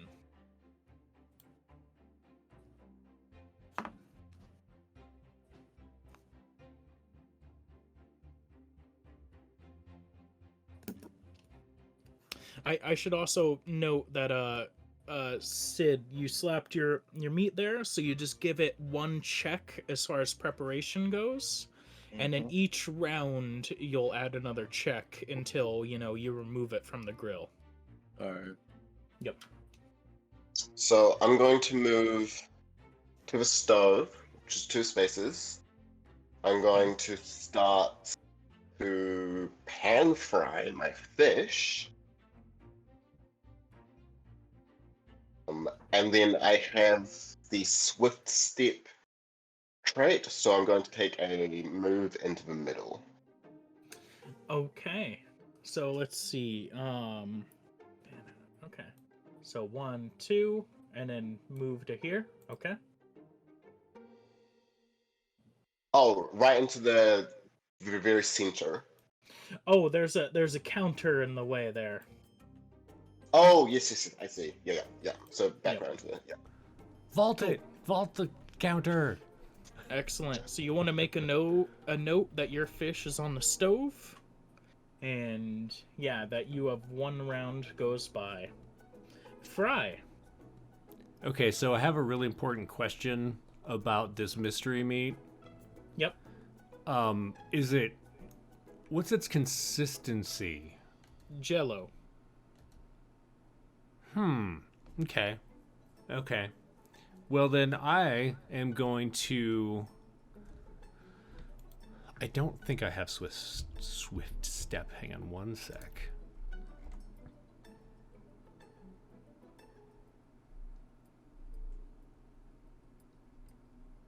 Nope, I didn't take it. Okay, so I am going to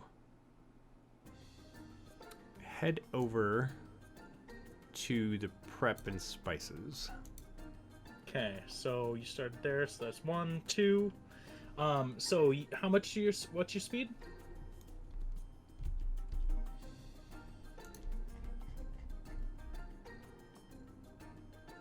Speed, where are you?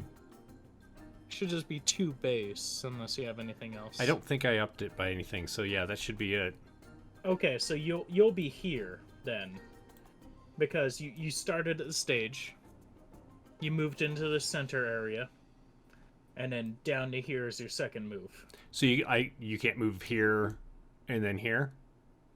No, there's the wall right here, specifically. Gotcha. I thought it was just like a visualization of this is a In the zone. counter. No, yeah. So basically, anywhere that you see, sorry. So yeah. So this is an area. There's a center area. There's that. There's that. Any of these like solid black lines and the counters themselves will block your movement. Okay. I get to there. Okay.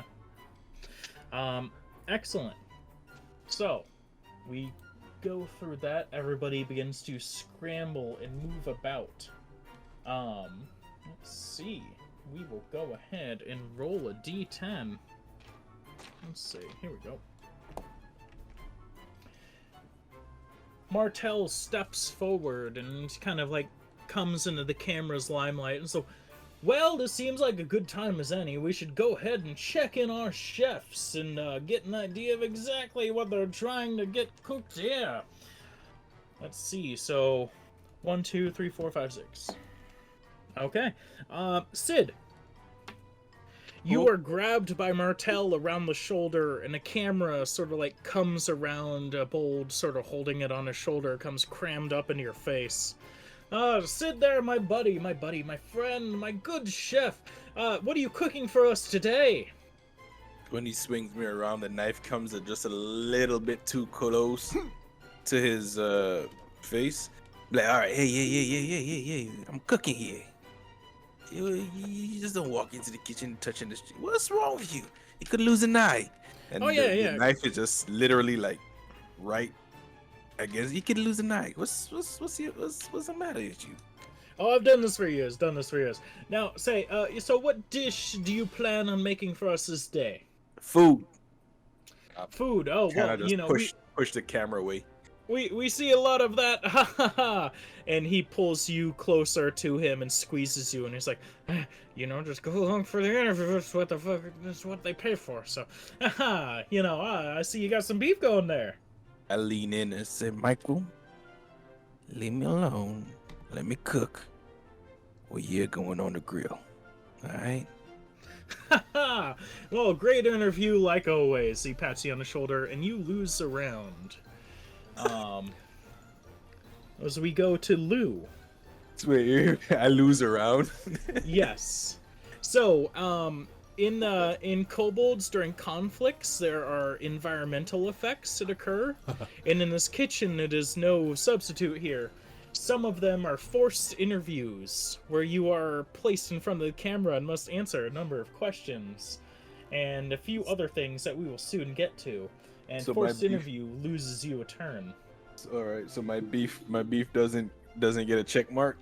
It does, like, cause since you placed it on a grill, it's continuing to cook as you're there, but you're not allowed to move or take any other actions for this turn. Oh, that's fine. Yeah. So, Vara, it is your turn. I'm gonna come down to the prep station. So you got 1, 2, 3 because you speed. Yep. I am going to begin preparing. What have I got? Lettuce. Lettuce. Okay. And how many rounds you need for that? That's the one. Just the one. Okay. So yeah, you go and you spend your action preparing the lettuce. No problem. You are able to dice that up. It screeches at you, and you pick all the teeth out of it, and probably that tongue. Nobody really likes a lettuce tongue, so yeah, that gets tossed out. Fry. Yes. It is round 2. What are you doing? I am going to also step over here. And I'm going to pull out my herbalism kit. And this mayo. And I'm going to take a round to open the mayo. Because as I try to, like, remove the lid, it's just stuck. And I'm like... I start smacking it on the counter and prying the lid off of it. And that'll be my turn. Excellent. And yeah, the lid pops off. It glomps out, and you're able to grab a big old spoonful of that and get that ready for usage. We come to round 3 here. Roll a d10. Oh god, again? Well, it can't be you again because that wouldn't make sense, so. There are Fry. 1, 2, or 3, Vera. Okay, Fry. Martel comes up and grabs you around the shoulder and kind of like leans in. It's like, Oh. well, hi there, friend. Hi there. I see you got some mayo there. What dish might you be cooking for us today? You're really close. I am... Yeah, and he hugs you. Oh, thanks. You know, after being submerged completely in living meat, I feel a little uncomfortable with the pressure you're putting on my body, actually. Don't we all? Yeah. So our viewers are curious to know what fine dish will you be cooking for the finals? Well, you know, it's gonna be a and I glance over at Bobby. Living meat surprise. Living meat surprise. I assume the special ingredient is living meat. I mean, that's what I've been calling it because it's still moving. If you notice. Oh, excellent. You're such Oh. a charmer. All right, moving on. All right, here. And you'll lose your turn this round. You're a lot. So, Bobby, as he runs off to go bother Fry, it is your turn. You can go ahead and check a 3rd mark on your meat there. All right. Third mark and the meat. Okay, so what I like to do is go to the stove Okay, so 1, 2. Okay. and I want to boil my broccoli. So you arrive at the stove and you can see another chef is already utilizing the stove. I just slide it off and boil my broccoli. Just slide that to the side. Get my broccoli boiling.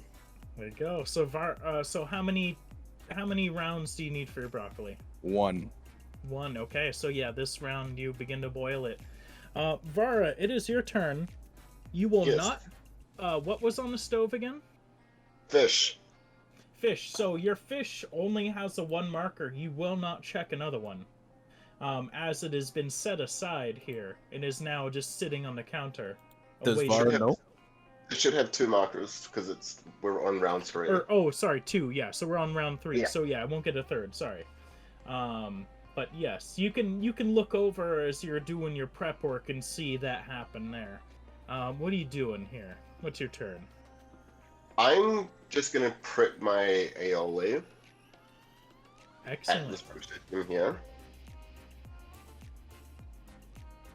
Aioli prep. So yeah, that takes your action. You still have some movement there. And I'm gonna start moving back towards the stove. So 1, 2, 3. Yep.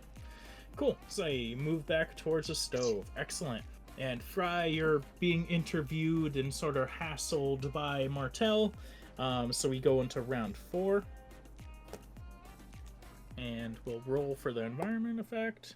7. What is a 7? Let's find out what a 7 is, kids. Cool. Let's see.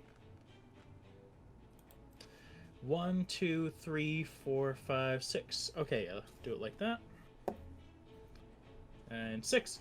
Okay, so I think Bobby, as you're going through and moving through the kitchen and going to the stove, you knock a number of things over to start to get your meat, or sorry, your broccoli grilling there.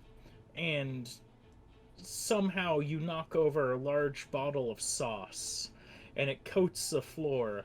And anyone wanting to move through that space will now need to make a dexterity roll.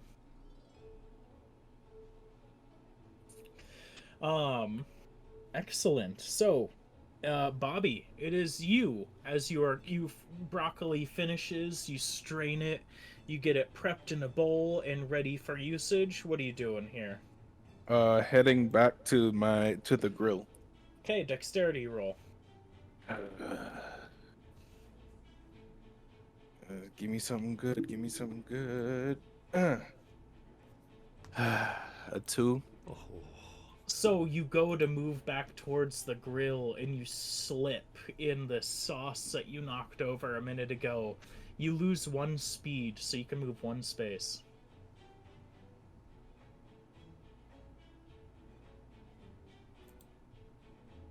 And I think with that, your meat may be a bit overcooked next turn, so it sounds like you're going to take 1 damage to your dish. Would it be? I guess, yeah. All right. Because, yeah, this is turn 4, so the start of next turn, yeah, it's going to be a bit burnt. Okay.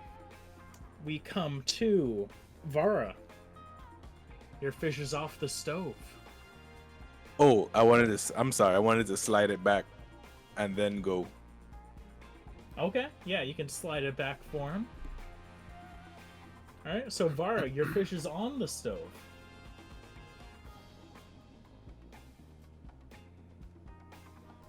Are you muted again?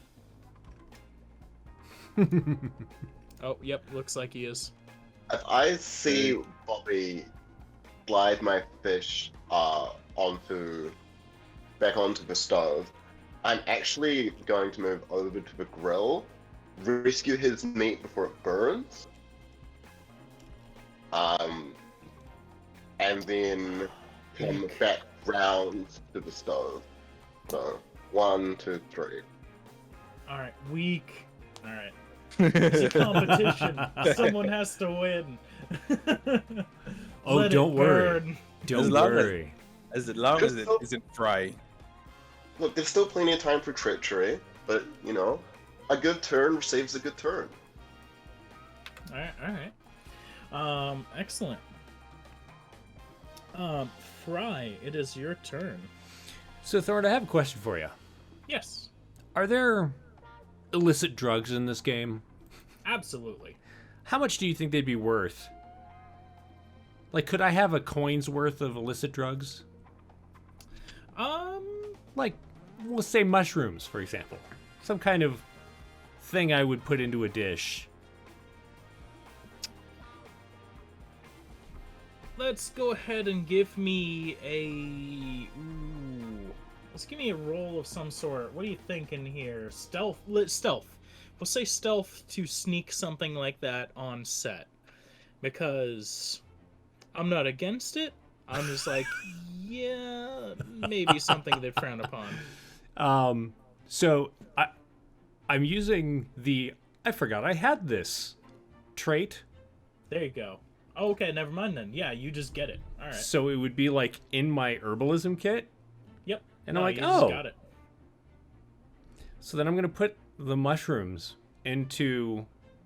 I'm gonna essentially make the pastry dough into a pie dish, and put the mushrooms on the bottom. And that's probably let's see. For that, I will cancel out some of your dish damage. Pastry dough. No prep. So the things that have. Oh no, it's 3 prep. Is that right for the pastry dough? Okay, so I'll start. Let me double check. Yeah. There's three circles. So There I'm you go, assuming. yeah. All right, so I start prepping that. Excellent. You said bakes. Oh, so that's a prep is 3 rounds, but you need to use the oven to bake it. Right. So essentially, like to put all of the things into the pie dough. How long does that take? So I don't have a.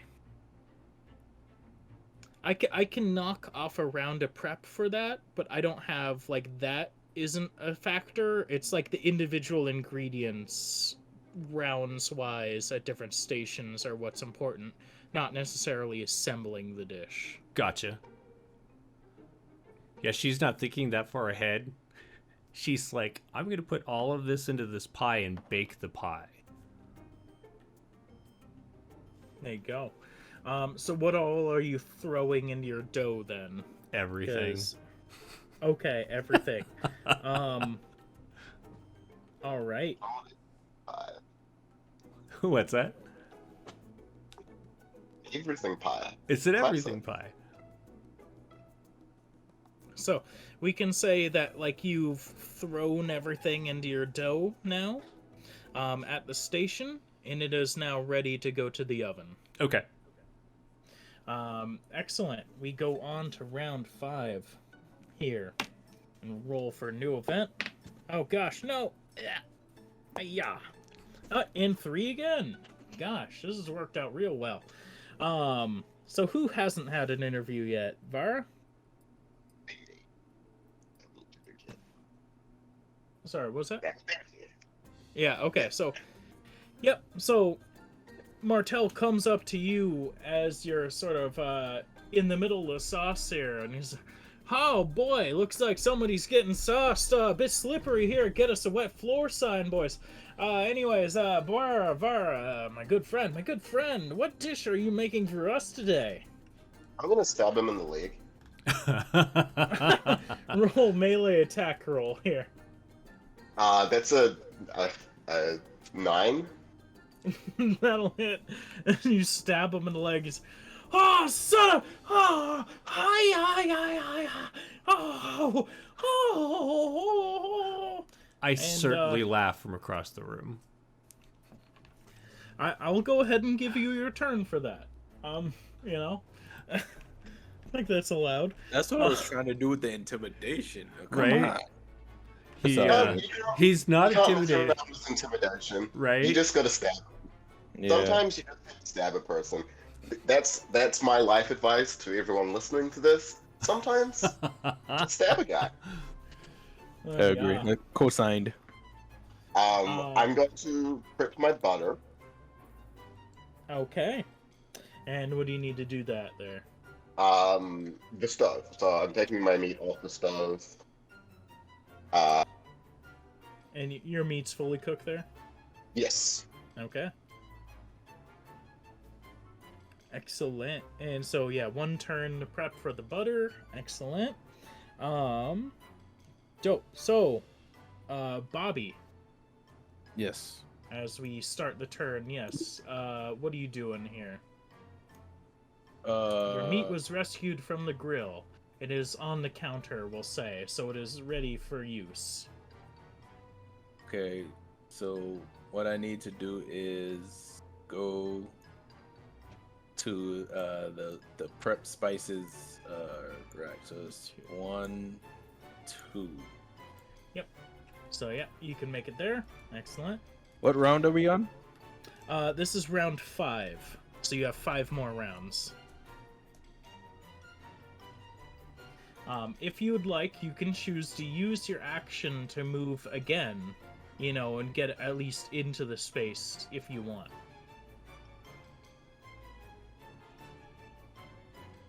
Yeah, I'll do that. Okay. Excellent. Vara, we got what you're doing already, so you can do that. Fry, Oh, well, this... you want to bake your pie. Yeah, this looks like it's going to be amazing. So I just pick up this hefty pie dish and move into the center. And that should be my turn, right? All right. Yep. Round 6. Cool. Moving along. Oh, wait. I smile smugly at Bobby. Like I know I've got this. Completely ignored. All right.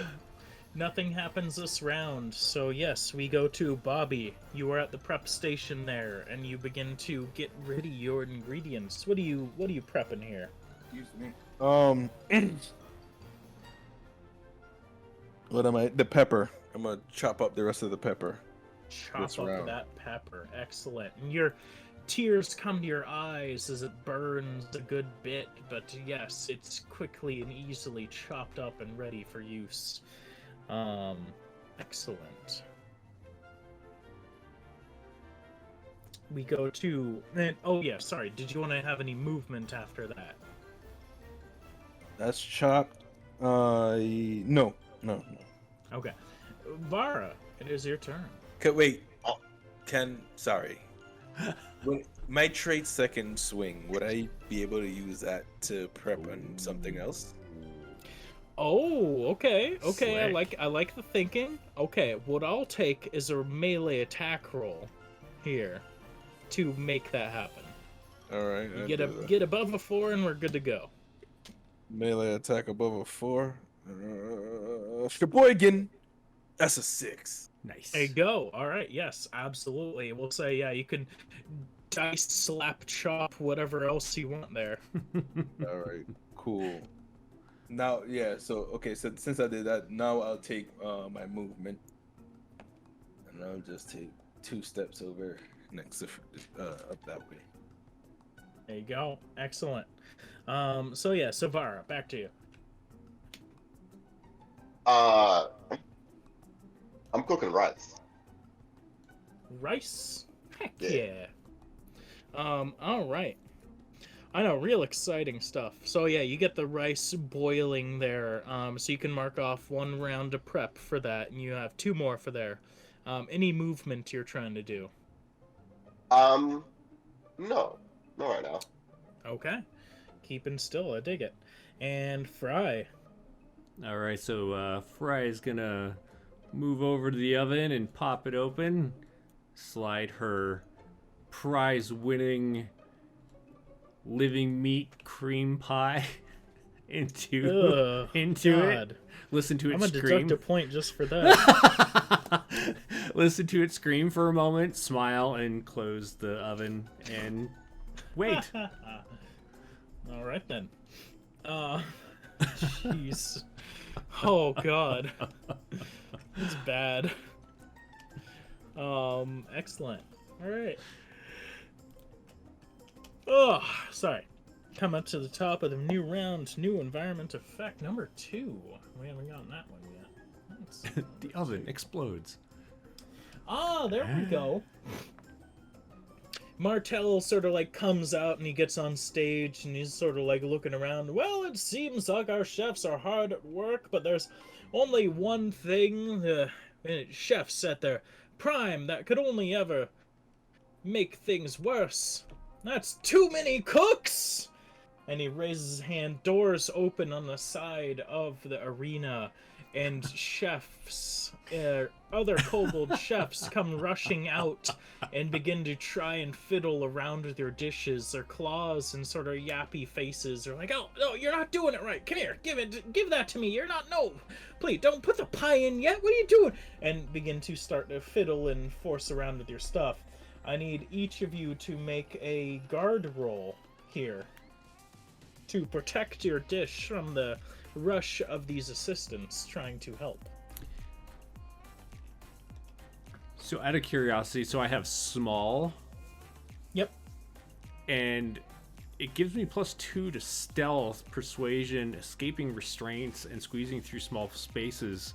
This is a guard roll, so... Could I... Okay, I was going to say, could I use it to, like, be dodging away? Guard. So, it's... You can dodge away from them, sure, but they're trying to get your pie. They're not going for you. Okay, so we're just, like, blocking, essentially. Basically, yes. You're protecting your food here. So, let's start, with, Bobby. What you got?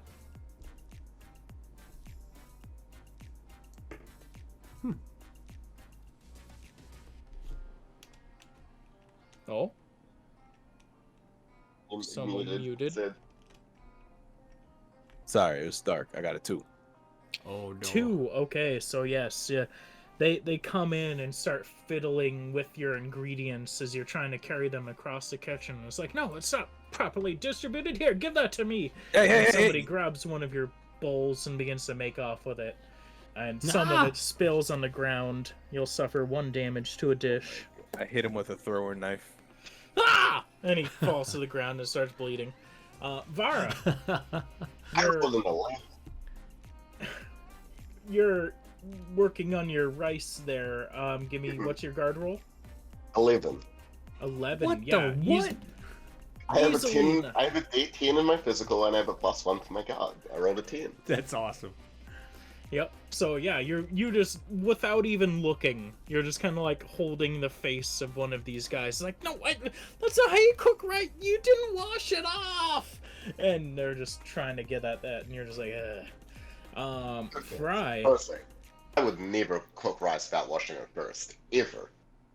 I am also just swinging my knife at anyone who gets close to me. Just standing there, it's falling behind me. I'm just like, anyone who gets near me is getting shanked. There you go.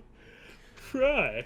Fry rolled People are the coming up to- max Oh? that she could roll with a And 4. What is that? 4. Gonna suffer 1 damage to your dish, tell you what. So, in guard, if you have a shield that Yes. reduces your damage by 1, is that if you succeed in your guard, or just generally speaking? So that is a separate roll. When you're hit by an attack, you can make a guard roll to try and reduce the damage using your shield. Gotcha. It's sort of like a reactionary effort. Yeah, I didn't know if, like, with the pan, I could be like, nope, and, like, deflect the person from getting at my pie. I will go ahead and give that to you. If you would like, you can give me a... Oh gosh, that would be a secondary guard roll to try and deflect some of this damage, we'll say.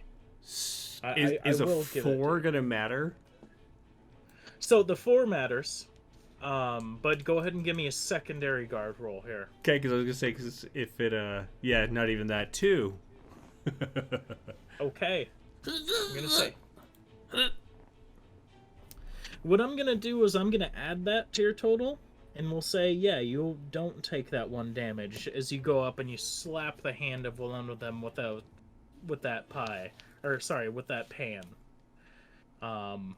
For this instance here.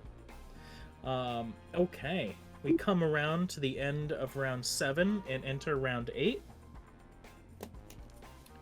Do one more roll here. 8. Let's see. 8.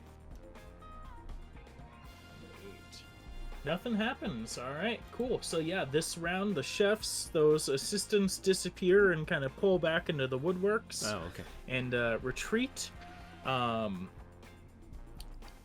Bobby, it is your go. What else do you have left to prep?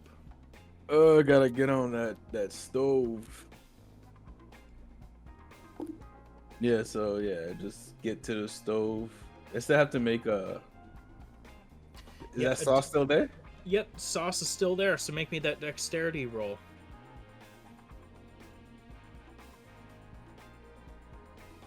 Uh, 2 again. You go to run up to the stove and you slip and you fall on your face. And we'll say, yeah, you don't quite make it this round. Vara, Sauce. So what is your my go? rice finishes cooking this round. All of my stuff is prepped. So what do I do now? All of my stuff is prepped. All of the stuff I have is prepared.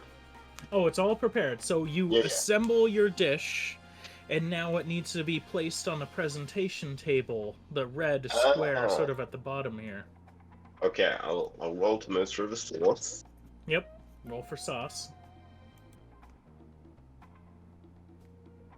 Rolling here. Dexterity. 5. Okay, just barely enough. So yes, you're able to move without much effort. This is round 8, right? Yes. So Yep, we need to take a round to gather everything and put it on the table, right? Basically, yes. Before you reach the table, from a nearby doorway comes out a large, rather rotund sort of kobold in armor with a chef's hat on. And as you approach the table with your dish, she kind of like lunges out and says, oh no, and has a giant spatula and comes and tries to fend you away. Oh As you no, try it's Iron Chef. As you try and get close, the Iron Chef pushes you back and swings. You will need to do something to get past this character if you wish to deposit your dish upon the table. Absolutely. He's wearing armor, right? Yes. Okay. I will,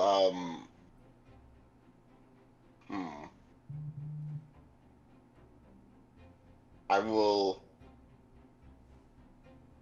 place down, hang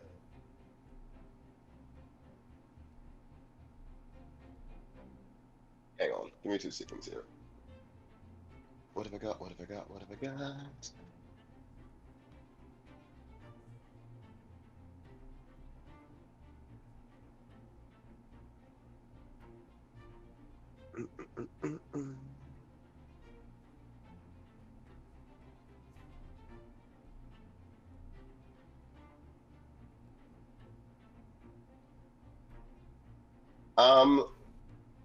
I mean, I guess I'll just, I'll place the food down and I'll shoot him. Alright, you set it on the ground, pull out your bow and shoot him. Yeah. Hey, wait a second, that's not allowed! Give me those shots. I made 2 attack rolls. I rolled 2 10s, so that's 2 15s. Yeah. Yeah, absolutely. So it's gonna hit. Okay, so 2 damage. And yeah, you just hear him go, oh god, oh gee, that don't cover, oh no, oh god, my shoulder, no. And He seems distracted enough by the arrows that you're able to sneak by and place your dish on the table. Vara. Let's see, that was you, Bobby. Okay, Fry. How are you looking on your preps? So I'm going to continue to let that cook because it needs to stay in there. Excellent. Or bake, I should say. Bake, And I'm going alright. to, you know what, I'm going to prepare to swat anyone or anything that comes near me, whether that's extra cooks or talk show hosts or... All right. Okay. So start of round 9. Okay, roll the table here. 4. We haven't had a 4 yet. Oh gosh. Cold winds blow and all heated appliances turn off for 1 round. Oh, son of a... So there's no progress made in ovens, stoves, or grills. Okay. I think, yeah, neither of you have any other things to prep, correct? Right. Yes, but I think I'm gonna just abandon it at this point. It doesn't make any sense. So It makes all the sense. It's cuisine. Don't give up, Bobby. Alright, so you're just gonna take it regardless and shove it off? yeah. Okay, so I'll put a damage on your food. Excellent. As you go rushing off, go ahead and give me that dexterity roll to move through the sauce then. Give me something good. Give me some good. Give me something great.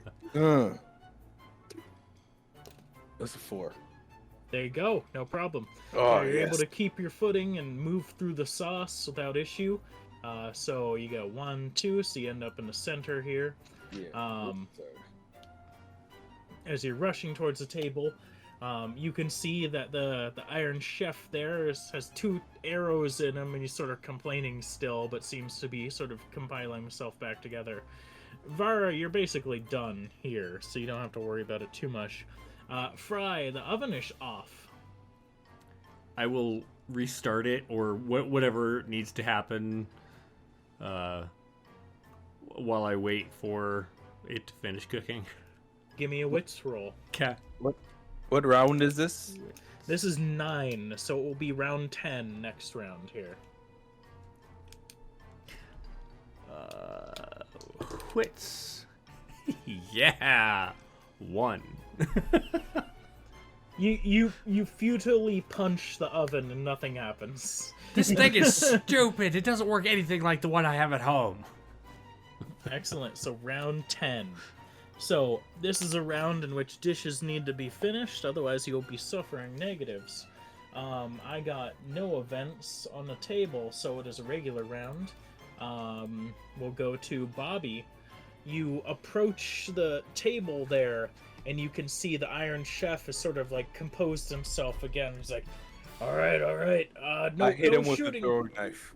Oh God! As Give soon me as a he ranged said it. attack roll. As soon as he said, I just hit him. I just throw it at him. Okay, I don't. give me It that. doesn't matter. It doesn't matter if it hits or not. I just wanted him to be distracted. That is a 2 again. Oh no! Oh! And he dodges to the side. And yeah, you run up and place their dish on the table there. No problem. Yeah. Alright, Fry, the oven kicks back on life. Oh. And you get one more round of whatever prep here. How much more you got? 1 more. Alright, well, the rounds are up. These are it. This is it. So Yeah, we'll go ahead and she's give just you like- 1 damage. Do. Alright, so 1 damage to your dish there. Okay. Okay. And yeah, with that, you hear just kind of like over the loudspeakers around you, Martel booms over. All right, time's up, chefs. Get your final dishes on the presentation table and ready for round 3. Oh. And I think, yeah, Fries, you grab your pie from the oven, not quite done, still a little raw on the bottom. You run forward to the presentation table there, and you can kind of see this, the Iron Chef guarding it. It's like, Okay, just don't. Come on, man. Just don't throw anything. Like here, I'm just trying to do my job. All right, here. I just got to try and block you. I'm gonna be like, "What's that?" and then try and sneak around. All right. Presence roll or persuasion. What are those two? 3. Can I help by shooting the Iron Chef in the back? You shoot him in the back and he screams like, "Oh God!" And I'm yes, sorry. you were able to run up and put your dish on the counter, and with that, Martel comes out. He's like, "Well, looks like we have our chef's dishes completed. Oh, glad to see. Good, looking good all around. Here, let's go one by one here and have our chefs describe for us the dishes that they have made here." And Bobby, you're pulled up first. And, oh, Bobby, I understand you've made quite an interesting dish for us here. Would you care to walk us through the meal that you have made here? Well, all right. So I got 2, filet mignon medallions, and I used that pepper and the ranch. I made a zesty ranch sauce reduction on the medallions, and for the sides you go to a little broccoli and chopped and melted cheese. Oh, quite delicious. Interesting. Good. And moving on here, Vara, here. Take a look at your dish. What do we have going on here? Fish. I can see that. Chipotle fish risotto. It's like a Mexican-Italian fusion. Oh, quite interesting. Fried salad. I don't know where Mexico or Italia is, but I'll take your word on it. All right, moving. Yes. Moving on to Fry. Fry here, you seem to have run in just in time with this pie here. Anything you can tell us about this pie? No, not really, because I'm not really sure what that is. I'm just gonna call it a living meat cream pie with veggies. Can we say that on She air? smiles. Do we have to censor that? All right, no? All right, so yes, all right, cool. Excellent. Well, thank you all, chefs, and I will ask you to get ready for round 3. Just after these messages. And he throws out, and the camera sort of backs up and fades out. We don't need to take a second break here, but I was just, so, your dishes are placed inside of capsules of clear crystal and whatnot. And you were explained, oh, this should help keep them warm and will be necessary for the next round of the contest here. All of you could follow me, and you are all led through sort of the hallways and whatnot of this complex and eventually separated and placed into 3 different rooms. Each of you are handed your dish, which is suspended in the midst of this crystal sort of orb. And okay, yes, we should be able to finish this real quick here. Suspended in the middle of this orb and steaming hot, and just as it was when it was placed inside. Let's see. The camera. Steaming lukewarm. Yep. The camera comes up again on Martel as he is kind of near in just like pitch blackness. The light once again is on him, and he's kind of looking directly into the camera, a microphone up to his face. Is like, well, folks, we've seen our chef shop, we've seen them cook, but can they fight? That is a true question in which we need to know in order to determine who is the boldest chef. Now we will take these dishes that each of our chefs have painstakingly prepared with our blood, sweat, tears, and knives, and pit them against each other in combat for the benefit of us all to find out which is truly the best and who is the boldest chef. And the lights come on into a third arena. In the midst of this arena appear to be three, I guess, robots, mechs, something of that nature, stone golems, all sort of backed up along the edges. Each of you are in your rooms, and Martel is like over the speakers. You can hear him shouting, "Each of our chefs must now run the obstacle course and implant their dish in the back of their chosen golem mech, and then fight out for the best dish and to become the Boldest Chef. Begin!" And with that, the doors in your rooms open up, and in front of you, you each can see sort of an obstacle course ahead of you. We will go ahead and keep sort of the order that we were doing previously. Bobby, we'll have you go first. As you run out of the doorway with a dish in hand, you see ahead of you what appears to be a unicycle and a small balance beam for you to traverse upon. All of you see this, basically, but he will get to roll first. We'll need some sort of dexterity roll for you to clamber upon this unicycle and balance across the way. 3. 3. Okay, that is a fail. You're gonna take 1 damage. My God. So it's a little bit difficult as you begin to balance, and eventually at one point the unicycle slips and you fall off the edge, and you kind of scream a bit as you fall into a void, but then magically you are popped up on the other side. But as you land on the ground opposite or where you were supposed to end up, you can watch as a section of your dish disappears and evaporates within the orb. We move off to Vara. You have a unicycle to traverse. Can I see the other two from where I'm at? No, you cannot.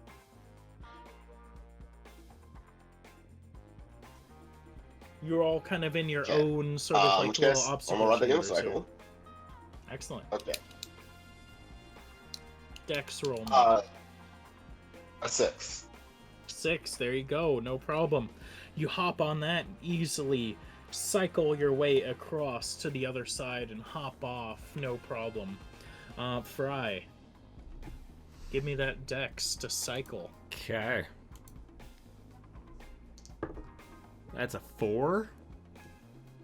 And 4 is just minimum what we needed here. So yes, you also make it to the other side, no problem. It's being weird, so short. I'm trying to reach the pedals. Yeah, maybe that helped. Who knows? You get to the next obstacle, and you see what appear to be giant rolling pins smashing into the ground at random intervals. And just thump, rhythmically, I can't talk, ahead of you, and you need to try and navigate these sort of smashing pylons. Bobby, it is your go first. Dexterity again? Yep, or no, sorry, this one is wits. This one is wits. Oh shit, come on. Potato. Show me an elevator. That's a 9. Yeah, with crystalline clarity, you have a Sherlock moment as the math flashes in your brain as you watch the stamping go down. You grab your dish and clutch it close to your chest and artfully weave through these rolling pins without a single hair on your head being tousled because you do not have hair. Vara, you see the same obstacle ahead of you here. Tell me about the walls around me. What am I surrounded by? An empty pit, and maybe 20 feet out from the walkway you were on is like a stone wall. Okay, so it's pit, then wall? Yep. Easy. I'm just gonna go straight in. Gonna what? Just gonna go straight through. Okay, give me a wits roll here. 4. 4. Not quite enough here as you get smashed at one point by one of these pistons and it knocks you off the edge. You fall, but then appear on the other side and you watch as a little bit of your dish is siphoned into the ether. Fry, give me that wits roll. Or unless you have any other ways you'd like to combat this obstacle. I was looking. I can't think of anything else. Gonna have to rely on my wits. 8. Hell yeah. And yeah, much a similar thing. It is easy peasy for you to spot sort of the pattern happening before you, and you quickly dodge through your small frame, making it easy to squeeze through a number of these tight spaces. You come upon the final section here in what appears to be a hallway, along the sides of which are maybe 24 chefs for each of you, all of which are berating you and your dish and calling you trash and tasteless and awful and garbage. I need each of you to make me a willpower roll to withstand the criticism. Can I just start shooting people? Savar, you start shooting people? Yeah. Okay, I mean, you could do that. Still give me a willpower roll, though. Let's go. So, Bobby, what did you get? I have a trait for menacing, right? A Okay. menacing trait. Can I use that to turn it around on them? Okay, yeah. Give me, what is it? Presence. That would be it. Presence roll. Go. Which should be physical. Maybe I should just take the willpower, but whatever. Wait, I gotta see. Does it add anything to it? I can't find it anymore. Menacing should add 1, I think.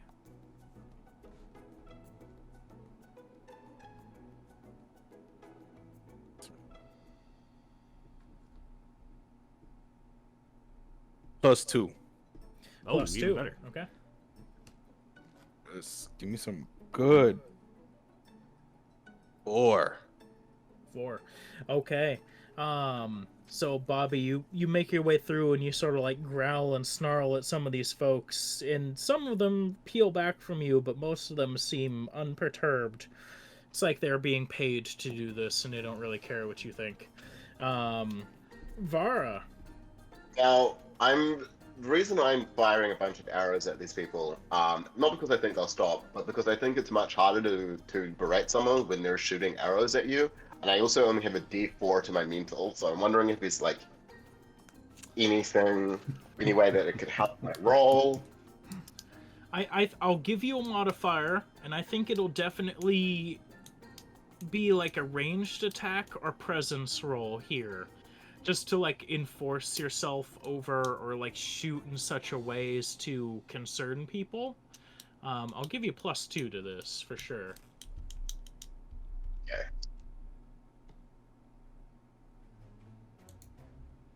With the +2, this is for the what was the roll I'm making? Either ranged or presence. Oh, okay. With the +2, that's an 8. Okay. And yeah, you shoot enough arrows and you shoot like one person in the knee and they start to like scream, and everybody else kind of like breaks for a moment as they're like, oh my god, no, wait, hold on, and stop to help him. Fry. So I dig into like my little ear hole and realize I still have some meat stuck in there, and I use it to like style my little horns or my little frills. And I get an 8. I'm just so busy worrying about my appearance that I don't even listen to what they say. Don't even notice. There you go. It's the Fieri way. Frieri.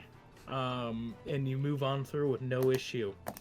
And each of you arrive at a small station in which you can see a place in which to put the orb that your dish is in, and a number of controls at a small console.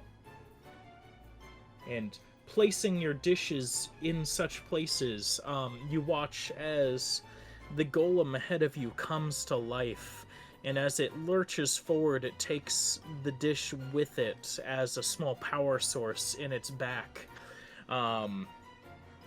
We will go ahead and have, let's see, I think, and we'll keep an order here. So Bobby, You see a few options on the board as you enter this room and you place your dish in there. You are given a few buttons.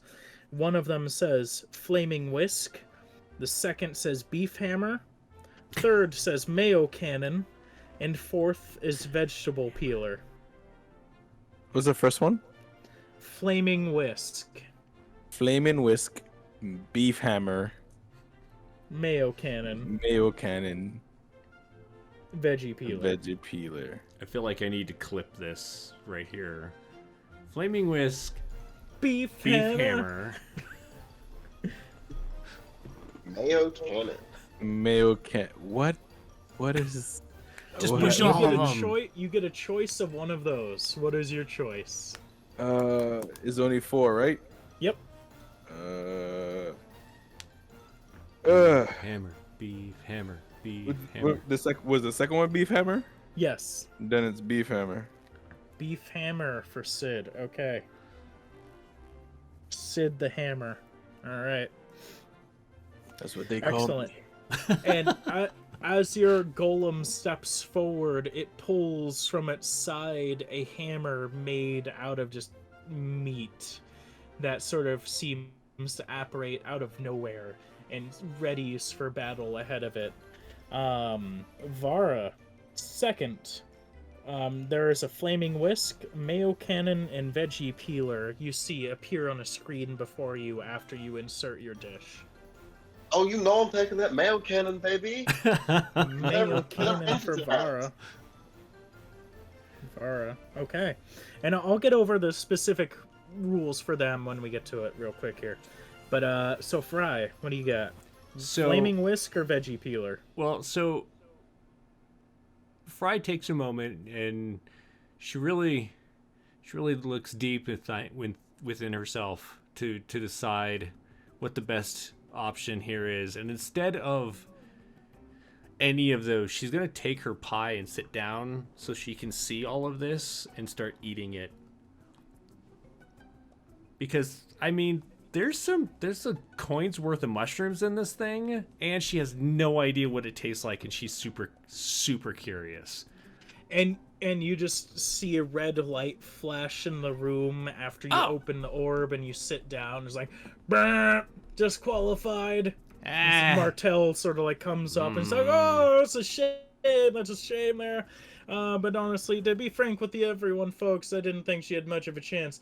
But let's get on. Our real battle's about to begin here. And the two of you, your mechs step forward into this large arena, and you look forward at each other, and you can see each other across the space. Both of you at control panels, and each of your mechs wielding respective beef hammers and mayo cannons. I think we're gonna need a dexterity roll from both of you just to determine who goes first here. I don't want to choose. I want to leave it to fate here. While they're making their rolls, we have an important question from chat. What does the meat taste like? Oh God, well you tell me. You're the one who choked on it.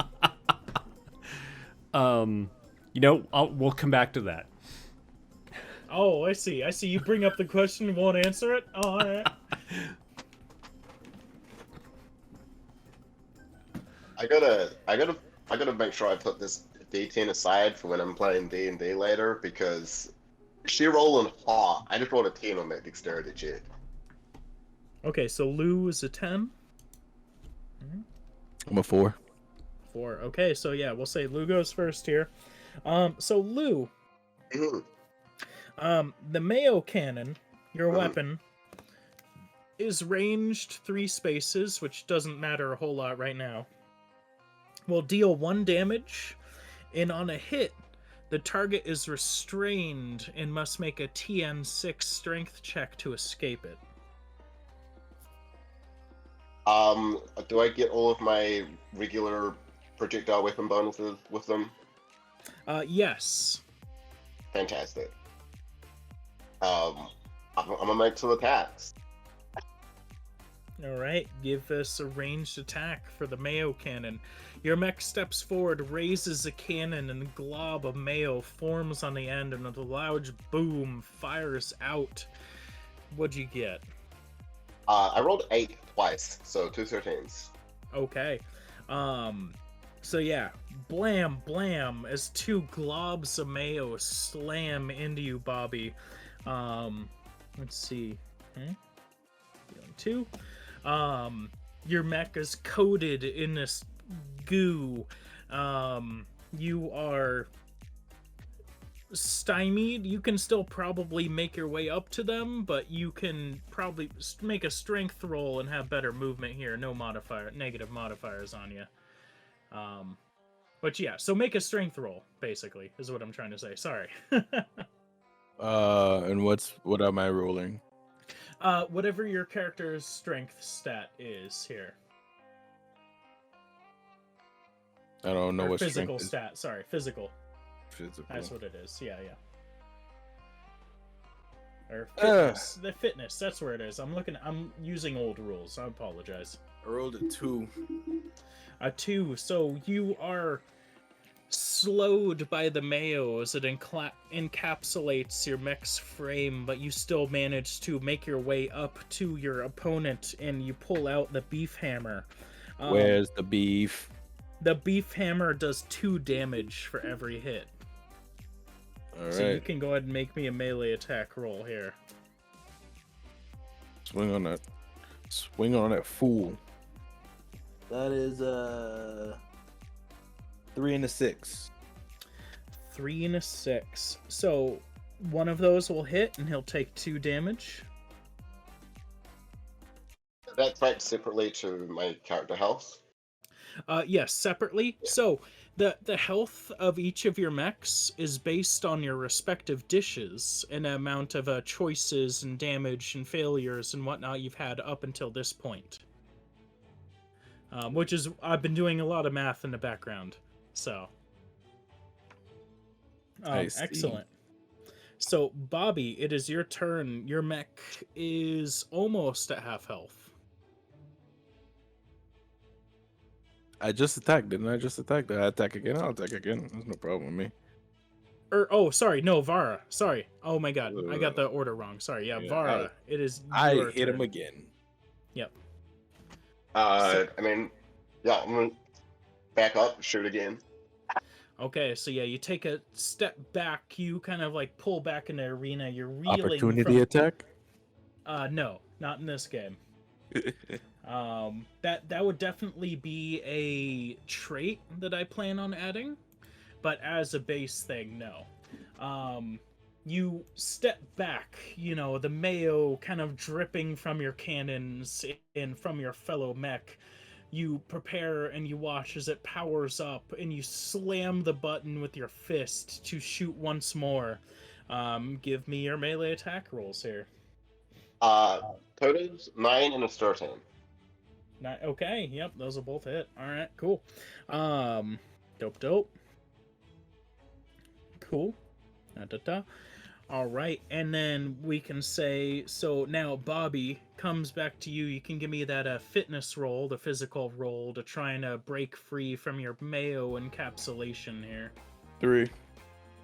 3. Okay, yeah, no. So that's easy enough. You're able to sort of slough off a lot of this goo, and begin to move forward and swing with the beef hammer.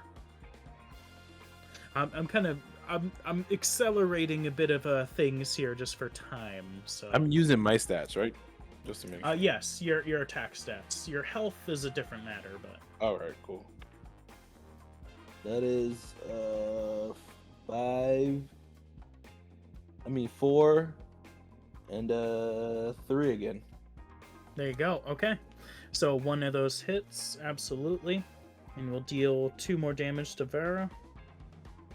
Cool. All right. So both of you are starting to look a bit shaky here as the beef collides with Vara's mech, and you just watch as chunks of meaty goodness splatter all over the ground as the hammer sort of quakes a bit. Meanwhile, Fry is eating a pie and just kind of like, It's all right. It's been decided in chat that it tastes kind of like if you put cheeseburger hamburger helper into lime jello. No. Stop it. She's enjoying it, and then pretty soon the effects of the mushrooms kick in anyway, so she's just fine. There you go. All right. So, as this mayo and meat covered mech battle it out, we move into the next round. They're circling one another, and you just hear loud music playing over the speakers. No, kind of. As they approach each other, Martel is egging everyone on. Vara, it is your turn. Your mayo cannons are powered. I don't know. This is basically a slugfest to the finish, so I'm not gonna lie. Two questions. How many spaces can these mechs move? So we'll say 3, and you guys are basically in the same space, but I'll go ahead and say if Bobby is covered in the mayo, that may slow their movement down a bit, but Bobby, you can probably still do some other shenanigans if you'd like. You know, we can we're playing it by ear here. I will move 4 spaces away with my swift step. So with that, I'm not gonna let that carry over to the mech. Sorry. Here. I will move 3 spaces away then. And blast with the cannon. The cannons. Okay, cool. So give me your range attack rolls. A 10 and a 6. 10 and a 6. Okay. So. All right. Bobby, you can go ahead and make me that fitness physical roll here.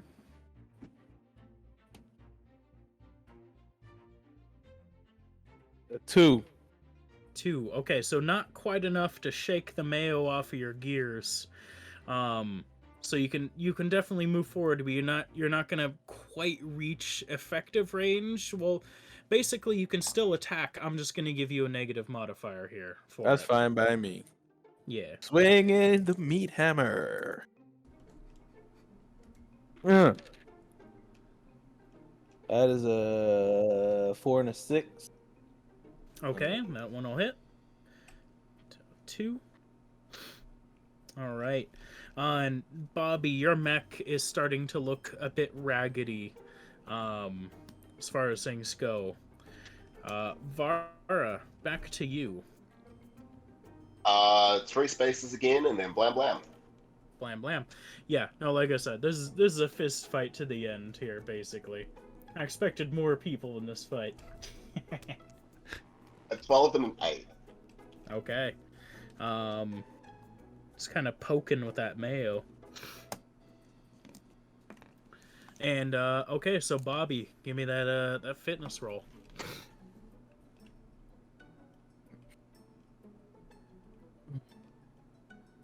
Man, a 1. Ah. Okay. Yeah, so I'll give you a negative on your attacks, but yeah, you can still run up and meet them. Meet and meet them. So that is a 6 and a 5. Okay, those will both hit. Yeah. Okay. If I was landing both of my attacks 3, all the 4. time. Yeah, okay. So yeah, those will both hit. So yeah, now Vara, as the mayo-covered meat hammer-wielding mech comes and slams into your own, it reels back and one of the cannons kind of goes offline for a moment before sparking and short-circuiting a bit. Mayo sort of glomps out a little. It looks like you're having a bit of trouble. Both of your mechs now look like they're sparking and sort of stuttering some. It is your turn, Vara.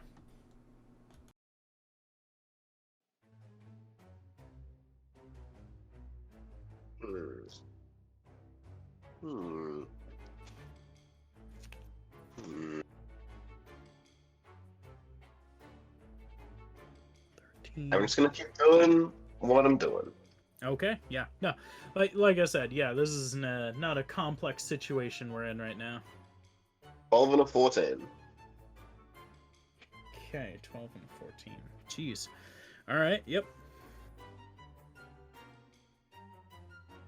1, 2. Okay. So Bobby, make me that fitness roll to try and shake it off, and...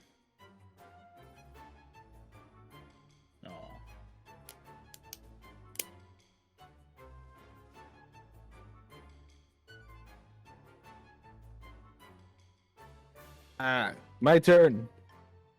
Yep. Fitness. I don't know where that went. I gotta stop throwing these things. 2. 2, okay, yeah, doesn't quite do you, but yeah, you pull up with a meat hammer. Give me those swings. That is a 4 and a 6. Okay. So with 2. I think what we see from this point on here... Well, actually, do we want to cut this a little... No, Let's see. Yeah, we probably should. We should probably, Please we should probably cut this short just for sake of people. But yeah, so we'll say Vara, just from the nature of being slightly ahead. It is a 2-point difference right now.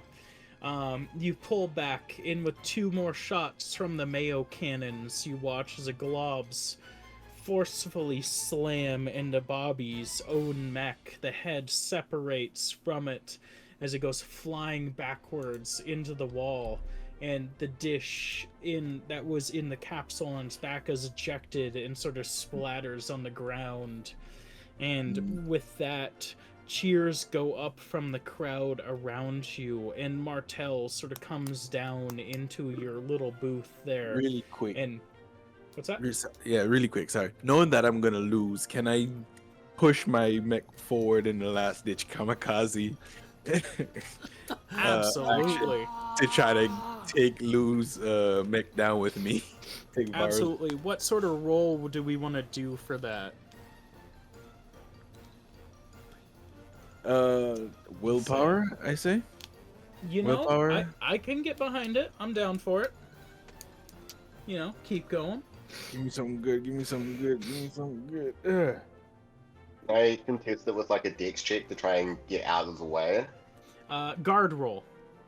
Guard? Guard or dex. One of those two, yes. Yeah. One of those two. What you got? What you got? What you got? Oh, you tell me what you got. What did you get? What you got? What you got? What you got? What you got? I got a 6. I got a 4. All right. So then, how about this? You charge forward, and as a Mayo cannon hits your mech, it causes a short circuit as the Mayo reaches the central sort of power source there, and it explodes in sort of a ball of flame, and both mechs go up and just explode in the middle of this arena. Science. And I think Martel sort of like looks at this and sort of turns as the camera goes to him, and he's like, well, folks, I can honestly say I've never seen anything like this in the amount of years that I've spent on this show. I trust that you can understand we don't exactly have a singular winner tonight other than, well, you know, actually. And they go down and the camera cuts over and Martel comes up to Fry. Huh? My good friend, let's see here, you still have a bit of your dish left, right? Nope, I ate the whole thing. Oh. Alright then.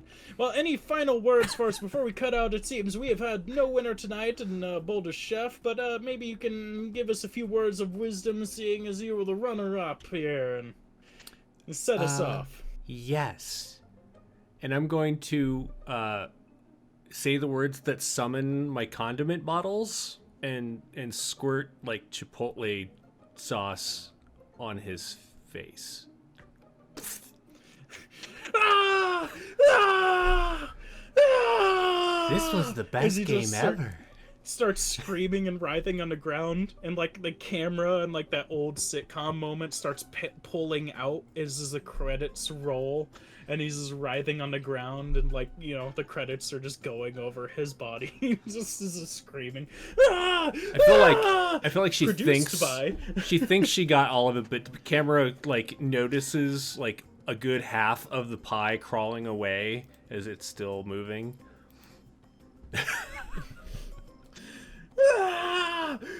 Sound design by Chuck Charleston. No. Ah! And I think that's where we can leave it. Nice. Oh my god. Why don't we do some quick outros so that Lou can take off and do the Lou stuff that they have to do? Yeah. Lou, why don't you go first?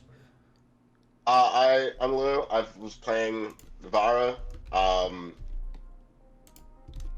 You can find me on Twitter at FaeFriendLou. They spell it F-A-E. I don't really have anything to plug right now, so I'm just gonna throw it over to Thorn. How dare you. Thank you very much, guys, for playing. I had to cut a lot of things short just for time reasons. I didn't expect situations to take as long as they did. But, you know, eventually when this is published, there'll be a lot more in it, so that'll be fun for you to play at home.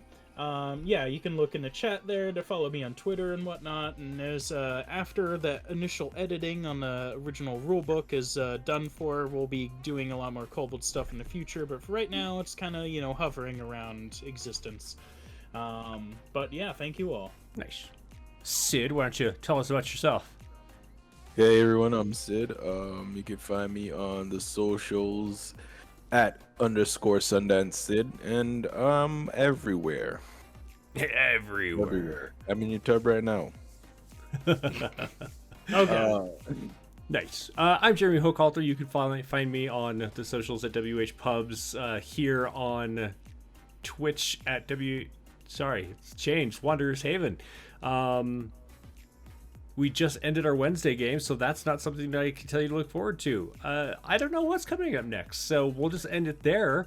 Thanks for joining. Make sure you follow everybody on their Twitters.